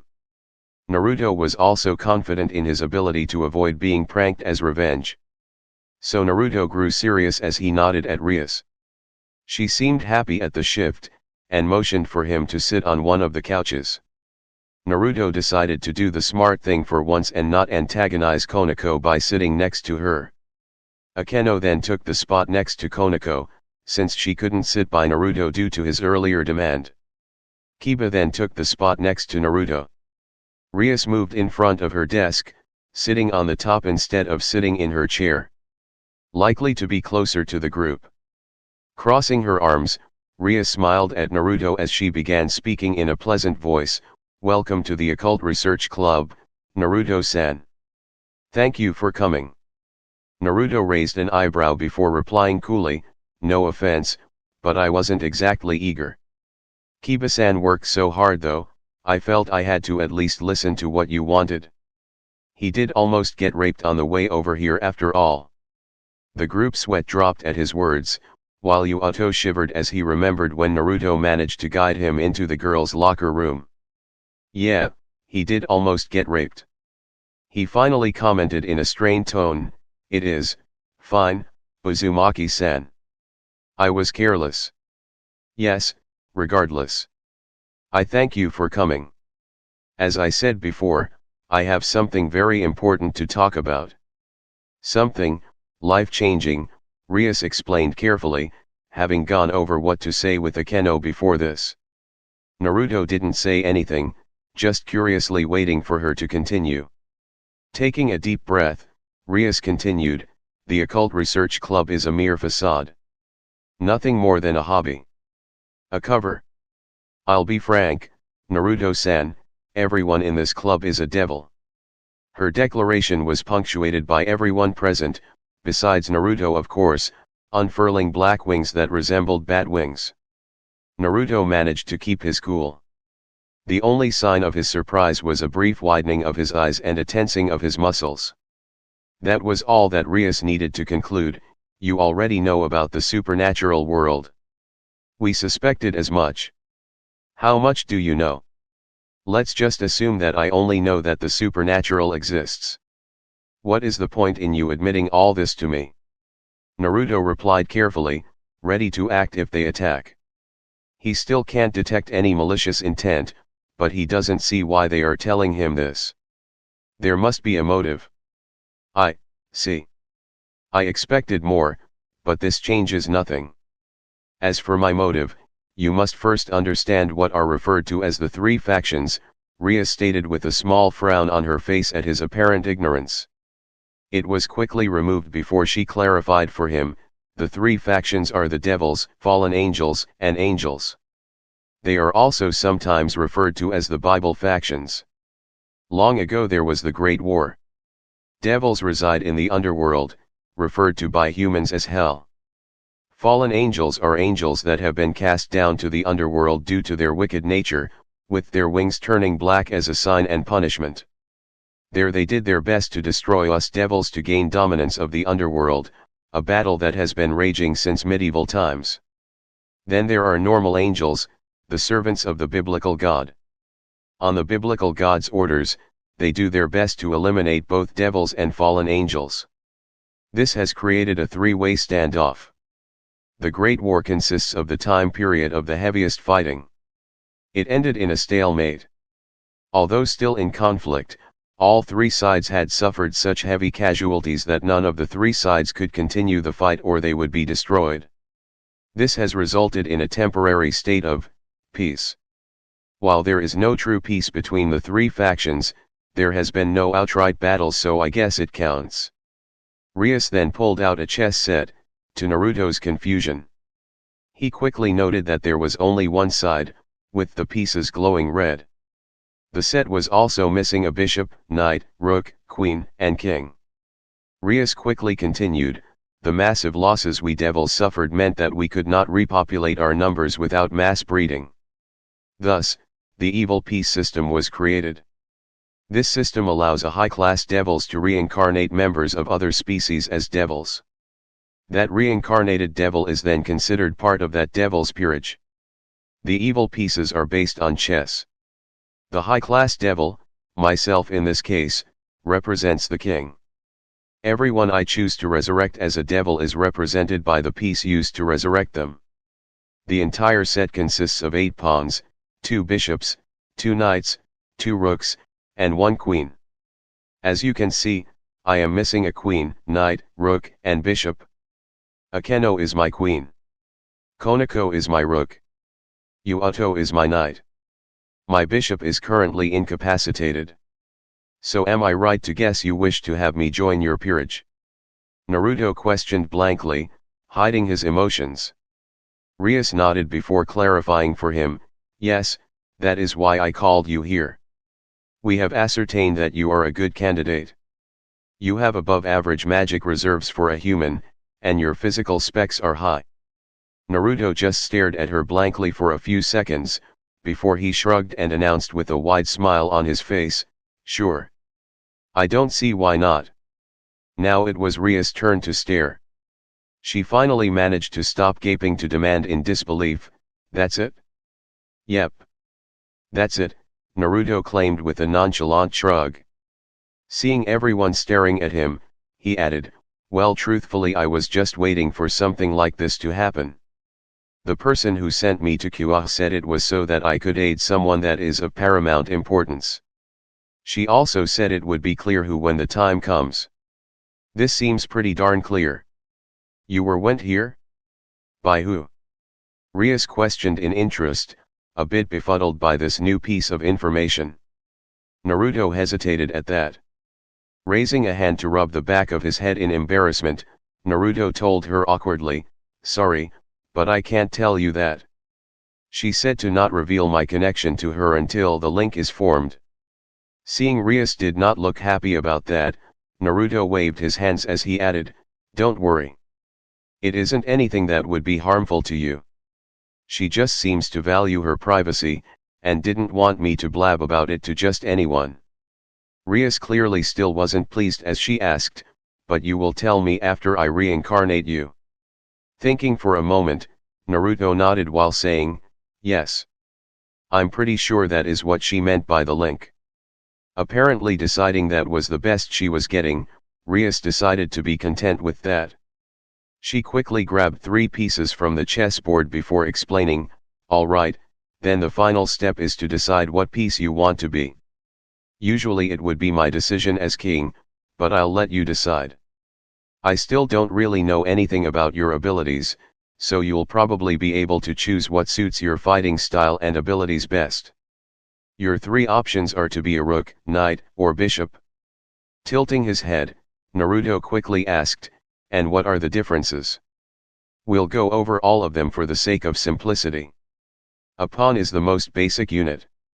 A pawn piece receives no special benefits besides the normal advantages of a devil. What a pawn does have is the special ability of promotion. Like in real chess, if a pawn enters deep into enemy territory, it can be promoted to any other piece besides the king. Next is the bishop.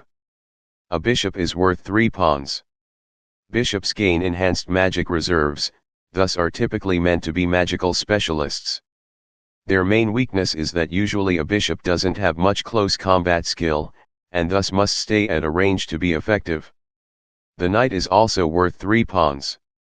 Knights gain enhanced speed and agility, allowing them to perform high-speed maneuvers and attacks. Their main weakness is their weak defense. Their offense isn't supplemented either, so most knights are weapon specialists to compensate. A rook is worth 5 pawns. Rooks gain enhanced offensive and defensive capabilities. Rooks usually act as tanks in battle. Their main weakness is that they don't have any speed enhancements, so hitting faster opponents can be difficult. Then there is the queen. A queen is worth 9 pawns. The queen is a combination of all 3, bishops, knights, and rooks. This makes the queen the most balanced and powerful piece. Queens typically use spells, but there are those who prefer close-quarter combat. Finally we come to the king. The king is the most important piece. It is the duty of the peerage to protect the king above all else. Kings don't receive any special bonuses besides the ability to form a peerage. Naruto nodded as he absorbed the information.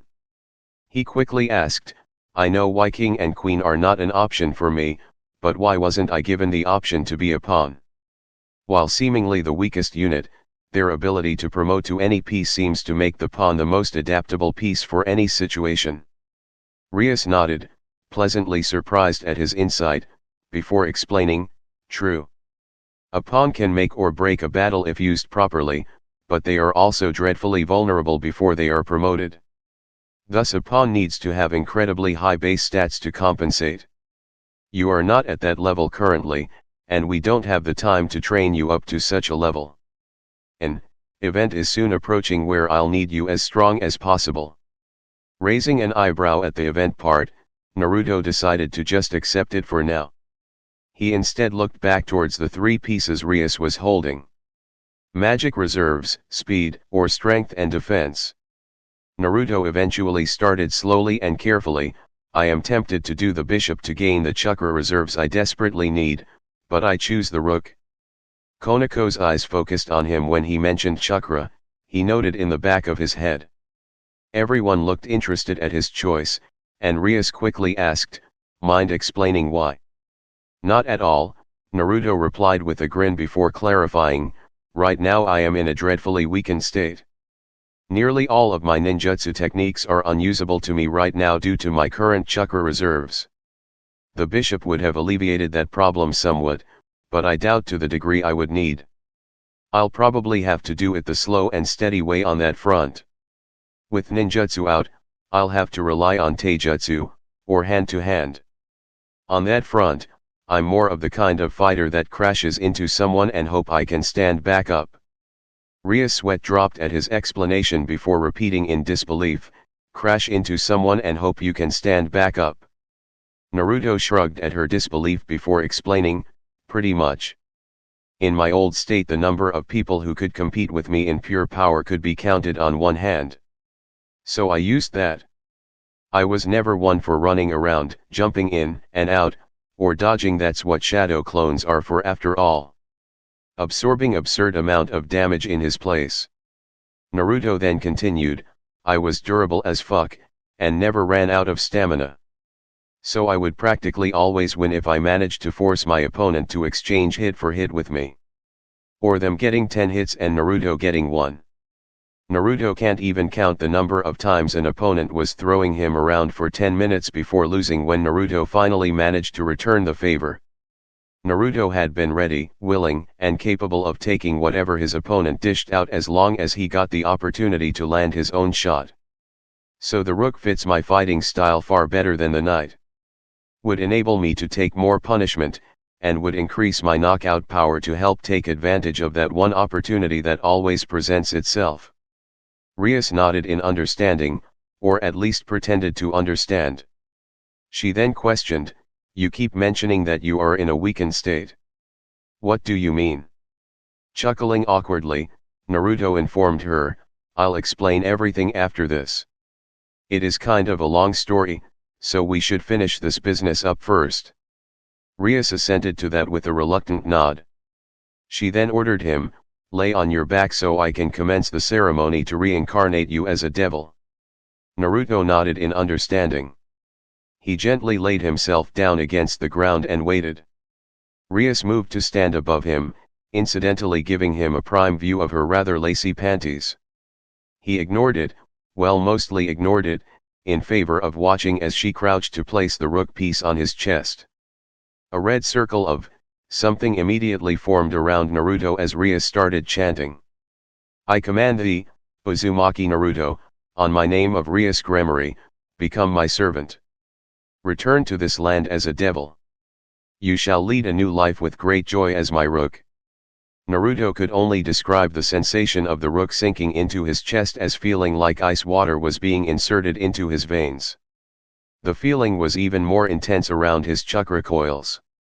It wasn't truly unpleasant, but not pleasant either.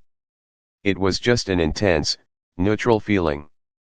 Then, it disappeared within an instant as soon as Rias finished her chanting.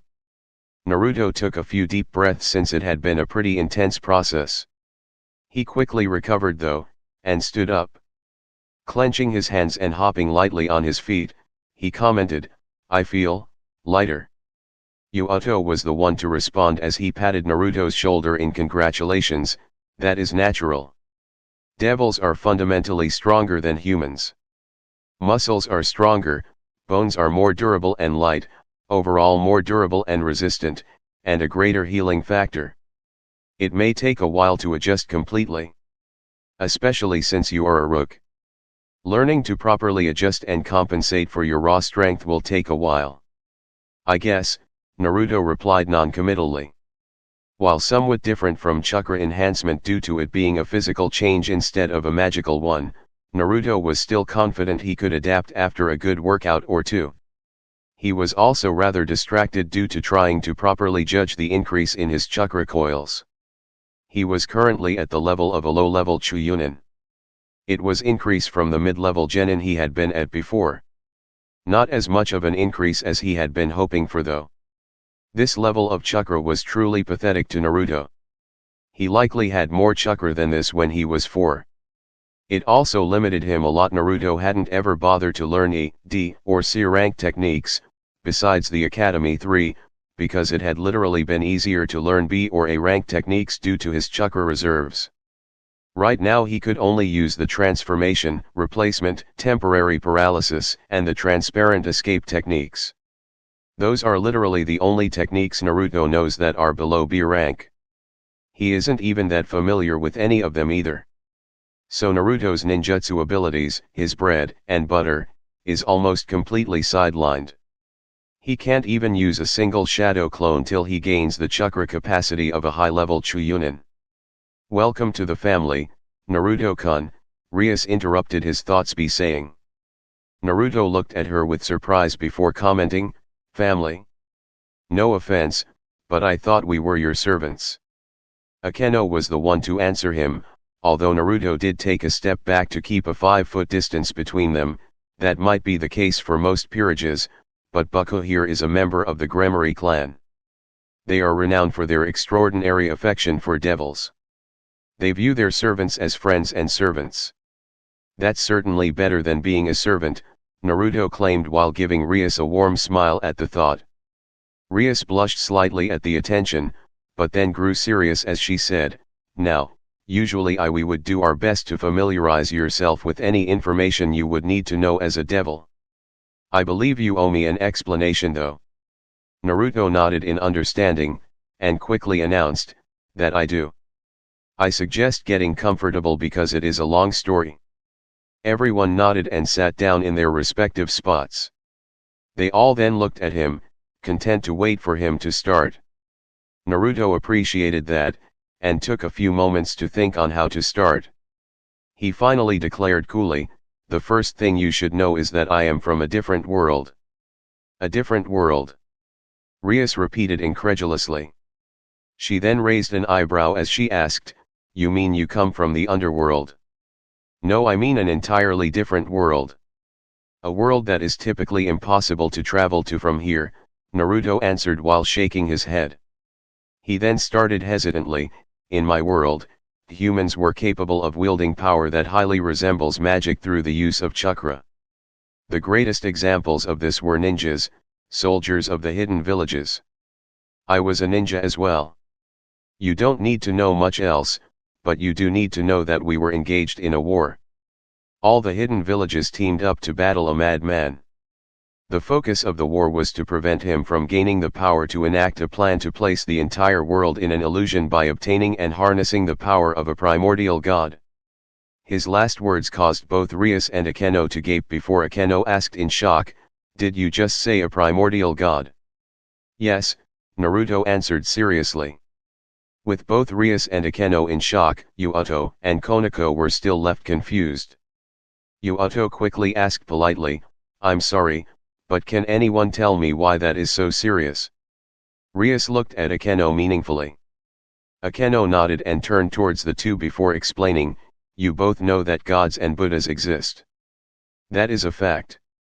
You can think of them as the weak knockoffs of a primordial god, born from the fragments of its energy." That caused both Yuuto and Konako to gape as well. Rias nodded at their expressions before elaborating, "The existence of primordial gods have always been mere conjecture, since any that existed in this world have long since died. Put simply, primordial gods are the beginning of everything. It is theorized that primordial gods are the beings responsible for the creations of all worlds. Their power is thought to be infinite and limitless. Even they are not immortal though. Eventually they age and die. Their energy then dissipates, eventually birthing the gods or Buddhas that currently exist." "Huh, I didn't know that," Naruto commented in interest. "Then are you sure that you are talking about a true primordial god and not just a regular god?" Rias asked quickly. "I'm sure. Kurama told me that the Juubi was a primordial god, and that it was responsible for the creation of our whole world. Even said that it could destroy our world as well. He would know. Plus, the person that rescued me on this side said that she sensed remnants of a primordial god on me," Naruto immediately replied with certainty clear in his voice. Rias shook her head as she considered the implications. She finally managed to tell him, "Then your world must have been incredibly young. For a primordial god to still live." With Rias still looking to be in shock or denial, Yuuto interrupted by announcing, "I'm sure we can talk about this more another time. How about you continue your story, Uzumaki-san?" Naruto nodded in agreement and explained, "Uchiha Madara, the madman I said earlier, planned to become the Jinchuriki of the Juubi. He would then use its power to cast an illusion over the entire world, using the moon as a medium. I'm sorry, Naruto-san, but I simply can't believe a human, no matter how powerful, could control a primordial god. The very concept is illogical. Primordial beings are those responsible for creating entire worlds. For creating humans. Their very existence is a level humans cannot even comprehend, let alone match," Rias immediately argued. "You might be underestimating just how freakishly strong Madara was. Madara had managed to unlock the Rinnegan, the legendary eyes of the Sage of Six Paths. He had been capable of pulling giant meteors from the sky, growing entire forests in seconds, creating a mountain-sized samurai of pure energy, and throwing around 9 mountain-sized animals just by looking at them. I hate the man, but even I can't deny he was a freaking badass, Naruto retorted, shivering as he remembered just how ridiculously powerful Madara was even before becoming the Juubi Jinchuriki. All of them were now looking at him in disbelief. Konako finally asked bluntly, "Are you high?" Naruto just deadpanned in her direction. Rias managed to say in confusion, "I am really lost here. You mentioned something about a Rinnegan." "Yes. The Rinnegan is an ocular bloodline that was said to have been possessed by the Sage of Six Paths, characterized by the entirely purple coloring and ripple pattern. The ultimate Dojutsu," Naruto told them in exasperation. "What's a Dojutsu? And who is the Sage of Six Paths?" Naruto let out an annoyed groan. Trying to explain the clusterfuck that was the Fourth Shinobi World War to people completely ignorant was not easy in the least. Naruto finally straightened and started in an annoyed tone, "Okay, I'm going to start from the very beginning. There used to be a massive tree in my world, thousands of years ago. It was called the God Tree, or the Shinju. One day, a princess, Kagaya Okesuke, or some weird name like that, decided to eat a fruit from the tree in an attempt to gain the power to stop a war that was going on. It worked, and she managed to stop the war with her godlike powers. The Shinju sensed the theft of its fruit and power though. The tree turned into a massive beast with 10 tails, the Juubi. The Juubi had no intelligence and only one purpose: reclaim the power that was stolen from it. It was a force of nature, razing everything to the ground in its mindless search to reclaim its chakra. Until it was stopped by a man. The princess had apparently died due to the intense power, but she had given birth to a son, Hag Oromo, or whatever. I'll just call him the Sage of Six Paths from now on, since I hate his real name. The sage had been born with power surpassing even his mother, the first human to be born with chakra. He soon grew up and confronted the Juubi. He defeated the Juubi in battle, and then sealed it inside his body. Using its power, he became powerful as a god. He then gifted and taught other humans how to use chakra. He ended up having children that would go on to found 2 separate ninja clans. The Senju and the Uchiha. The Senju inherited the sage's strong body, and the Uchiha inherited his mystical eyes. Madara was an Uchiha. He managed to unlock the Rinnegan by infusing the DNA of a powerful Senju into his body. In that way he gained the ability to control the Juubi just like the sage did. Naruto took several deep breaths after the short story. No one spoke for several seconds after he finished. Konako was the one to break it by deadpanning, "That makes no sense. A woman ate a fruit to become a god, which caused a tree to turn into a giant monster, and then it was defeated and absorbed by the woman's son. How high were you when you thought up that lie?" "I'm not lying. I know it's messed up, but it is true," Naruto exclaimed in annoyance. Seriously, he only learned this like an hour before he came to this world. It was just as ridiculous to him, but Madara didn't seem like a liar. Delusional megalomaniac, sure. Liar, not really. "No, it makes perfect sense," Rias claimed while in deep thought. Naruto looked at her skeptically before questioning doubtfully, "It does." "Yes, it does," Rias claimed with a firm nod. She then looked at Naruto before demanding, "Were there any other gods in your world that you know of?" Shrugging, Naruto informed her, "Yeah, I think. Ninjas aren't very religious, but I know for certain of at least one god.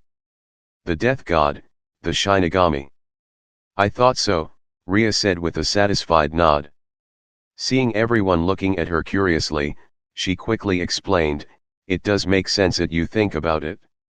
I believe the Juubi or Shinju or whatever you want to call it, was at the very final stage of its life. It was dying. So it assumed the form of the Shinju. Instead of absorbing nutrients from the ground like a normal tree, it instead likely used this form to pump it energy throughout the planet, laying the groundwork for later gods to come into being. It was interrupted partway through though. The princess stole part of its energy by eating the fruit. Losing part of its power like that must have entered a self-defense mechanism, you could say. It changed into a different form to regain that power.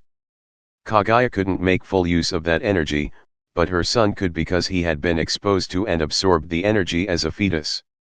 His body adapted to utilize it to its fullest. This Rinnegan was probably just a physical manifestation of his ability to use a divine energy. It also explains why he could successfully subdue the Jubabi. He was capable of using its own power. He had literally adapted to use its energy. Thus absorbing it would be a simple affair. Since the Jubabi had no intelligence of its own, his own will was able to control it. He could have been considered a mini Jubabi if you will, since he could control its power, and he then in essence became the Jubabi after absorbing it. This is still only possible because the Jubabi was near the end of its life. I also suspect the process of pumping it throughout the planet was near finished. Regular gods are born from the fragments of primordial gods. That gods existed in your world indicates a vast majority of its energy was already gone by the time the princess stole part of its power. So not only was the Jubabi a mindless husk of the primordial god without most of its original power, but it was also going against a person specifically adapted to use its power. No wonder it could be controlled so easily. Then when the sage had children, each inherited half of the traits used to control the Jubabi. Although I suspect he gifted your people with chakra by splitting a smaller amount of the Jubabi's energy among your people. I'm guessing that's why your species could apparently become so powerful. A small bit, but less than what his descendants got. Once the two halves of the traits his descendants gained were reunited, in this Madara person, he gained the exact same ability to control the Jubabi. Once again, a sentient being adapted to use its chakra going up against a mindless husk with power but no control or will. The result is obvious. The sentient being will absorb and gain control of the husk's power.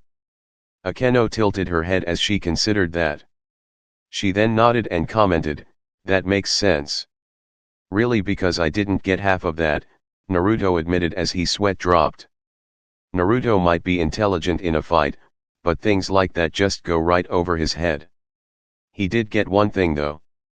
Leaning forward slightly, Naruto questioned nervously, "Are you telling me that the most terrifyingly powerful creature I've ever met, a being with energy levels beyond human comprehension, was an senile old man on his deathbed?" A rather tactless way of putting it, but yes. Basically, primordial gods are beyond comprehension for even regular gods. The concept of a human, adapted to it or not, being able to contain and use its whole power is impossible. A very small portion might just be possible though. A sliver basically. That small portion would still be enough to raise even a human to heights possibly surpassing even regular gods though. It is a terrifying thought, Rias finished. Naruto considered all that he learned before a thought came to him. Naruto face-palmed as he growled out, "We got so off topic." "Oh. We did. Whoops. I just got a bit distracted due to the nature of the topic," Rias admitted. She truly looked a bit sheepish at how preoccupied she had become. She then added, "I do think you should talk to a scientist or historian eventually, Naruto-san. You currently know more about primordial gods than anyone in this dimension." Yeah. I'll do it eventually. Let's get back to the important stuff now though," Naruto grunted out, fibbing a bit at the first part. All this conversation had given him was a headache, so he'd avoid talking about it again like he would a plague. Akeno chuckled slightly before commenting, "I believe you were talking to us about what happened during the war." Nodding, Naruto explained, "I think that's right. Anyways, the Shinobi Alliance had hoped to prevent Madara from absorbing the Jubabi entirely, but we failed in that aspect. We still fought him, but it was horrible. Madara had been more powerful than anyone had ever even believed possible before, but with the Jubabi he was practically a god. We were getting smacked around like children. He just kept dropping meteors on our heads. How do you fight that? Seriously. Sweat dropping as Naruto started to freak out from the memories, Rias eventually interrupted, Naruto. Can you get back to the story? Rubbing the back of his neck in embarrassment, Naruto replied sheepishly, sorry. Bad memories, hee hee. Growing serious, Naruto then continued, one good thing did happen though. Apparently the concentration of power Madara was putting out by doing his best to drop the sky on our heads was enough to tear the dimensional fabric. A tear just appeared in the air behind him. I knew we could never beat him conventionally, so I decided to do something stupid and insane enough to work. So I put everything I had and just tackled him into the tear. It closed up right behind us. So that is how you ended up here, Yuato commented. Yeah, but it was not nearly so easy as it sounds. Dimensional travel is probably the most dangerous thing you can ever imagine, Naruto told him while shivering at the memory. Akeno quickly retorted, but it is possible to travel between dimensions. Devils travel between Earth and the underworld all the time. Trust me, that is a whole different method, Naruto stated with a frown on his face. He then clarified, the tear Madara caused was simply a result of how much power he was putting out. He wasn't trying to do it. Completely different from purposefully initiating dimensional travel. Think of the two like conducting heart surgery. Proper dimensional travel is like proper heart surgery. You have a surgeon, scalpels, medicine, assistants, and done over 10 hours. Clean and precise. What happened to me is more like someone shoving their hand in a person's chest, ripping out their still beating heart, and then shoving another heart into the hole. The very concept of it working is ridiculous. Yet here you are, Konako pointed out while taking bites out of a snack. Trust me, it was a miracle, Naruto grunted out before elaborating, it felt like every cell in my body was being shredded. Madara, the guy that was for all intents and purposes a god, died after just a second. I was between worlds for 4 seconds. Then how are you alive? Rias quickly demanded. The remnants of the Baijuyo's wills, oh yeah. You don't know about the Baijuyo? Let's just say that the Juabi decided to try and save me. It managed to wrestle control from Madara for just a few seconds. It used its energy to regenerate any damage I was receiving. Madara was left out to dry though, and died. The energy eventually dissipated in a few seconds after Madara died, but it bought me the time I needed. I was only exposed for half a second before I ended up dropping into this world, and even then the person who saved me said I resembled a pile of shredded meat and bones more than a human. She says I had maybe 2 seconds before I died if she hadn't put me in a stasis to preserve my life force. So we have finally come to this point. Who is this mysterious savior of yours? Naruto scratched his cheek before announcing, yeah, sorry about not telling you before. She told me her real name is Selene, but apparently she is known by something else. Lady of the Water or something. Wait, she gave me something before sending me here. It's a personal seal or mark. Naruto then started unbuttoning the academy uniform to show off an orange undershirt he was wearing. Over that was a medallion or pendant on a necklace. Grabbing it, Naruto held it out for Rias to examine. It's a silvery green pendant. It was actually rather simple. A small circle. The only real identifying feature was a symbol in a blue material that contrasted well with the rest of the metal. Simple, but elegant. It also had a sense of power to it. Rias immediately confirmed, that's the symbol of the Lady of the Lake. The aura around it also indicates she likely enchanted it. For what purpose I don't know. Maybe as an energy signature, since the symbol could be copied. This way any god or powerful being that had met her could recognize this as a sign from her. The Lady of the Lake. Like from Arthurian legends, Yuato asked in interest. He then added, the spirit that supposedly presented King Arthur with Excalibur. To Naruto, Yuato seemed a little too interested, although he wasn't sure what to make of it. Rias quickly announced with a small frown on her face, she's much more than that.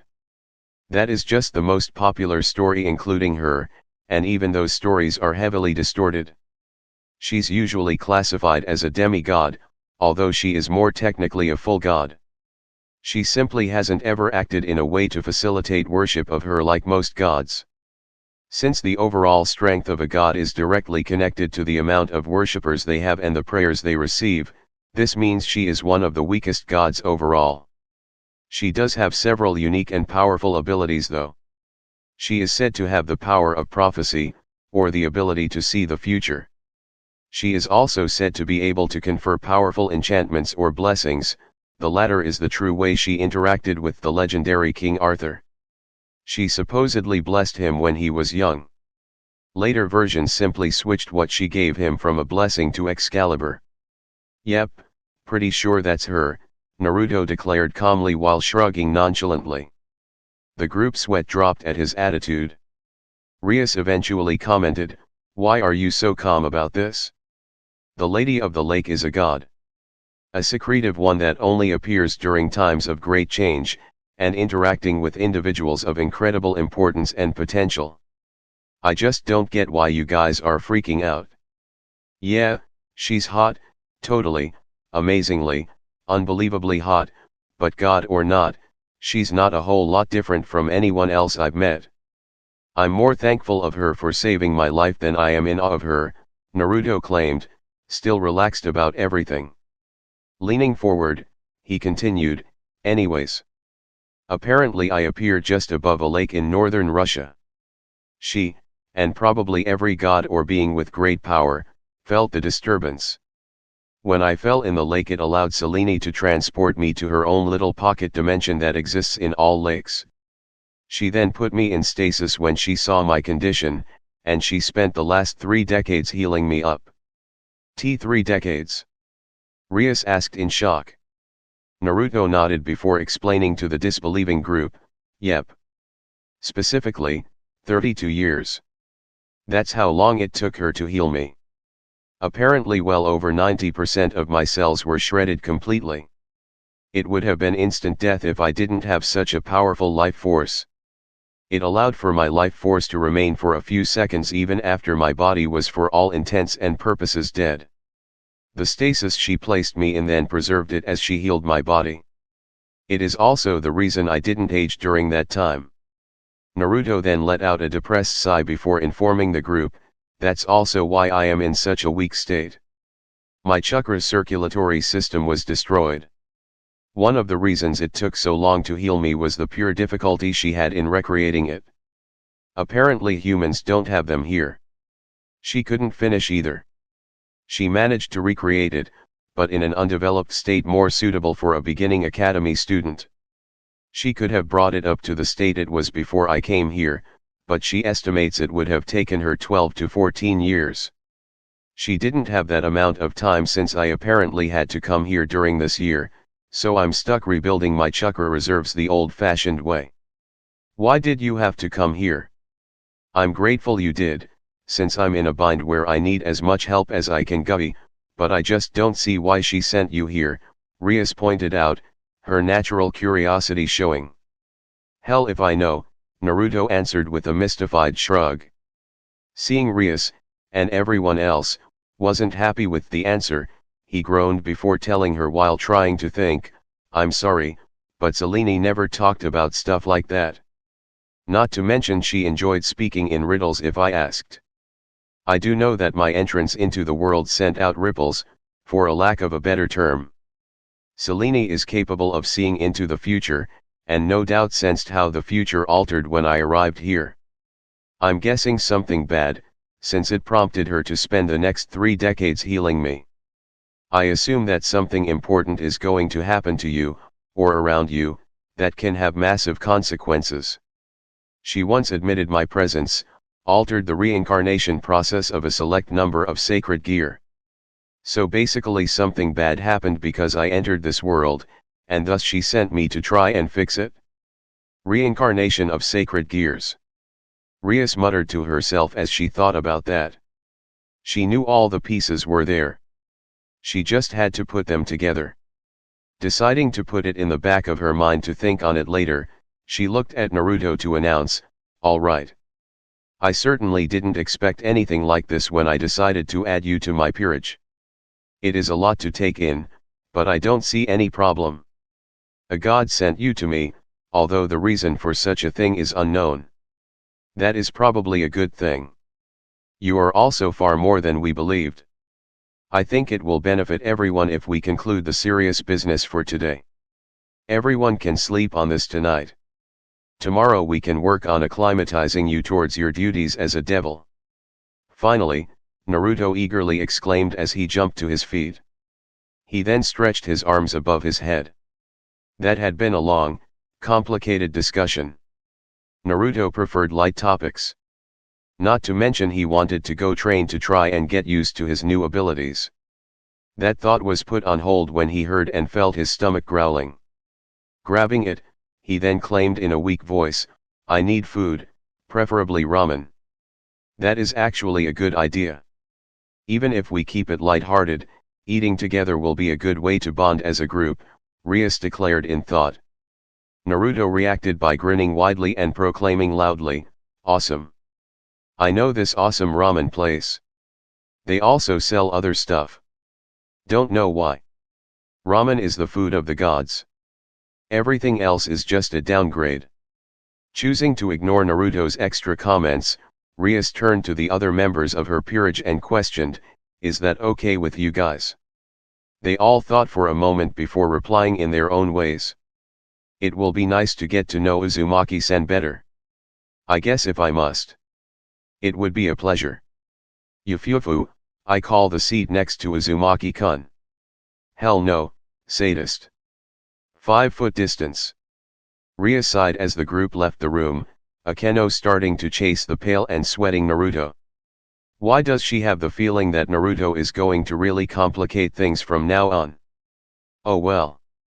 At least she got a silly new brother.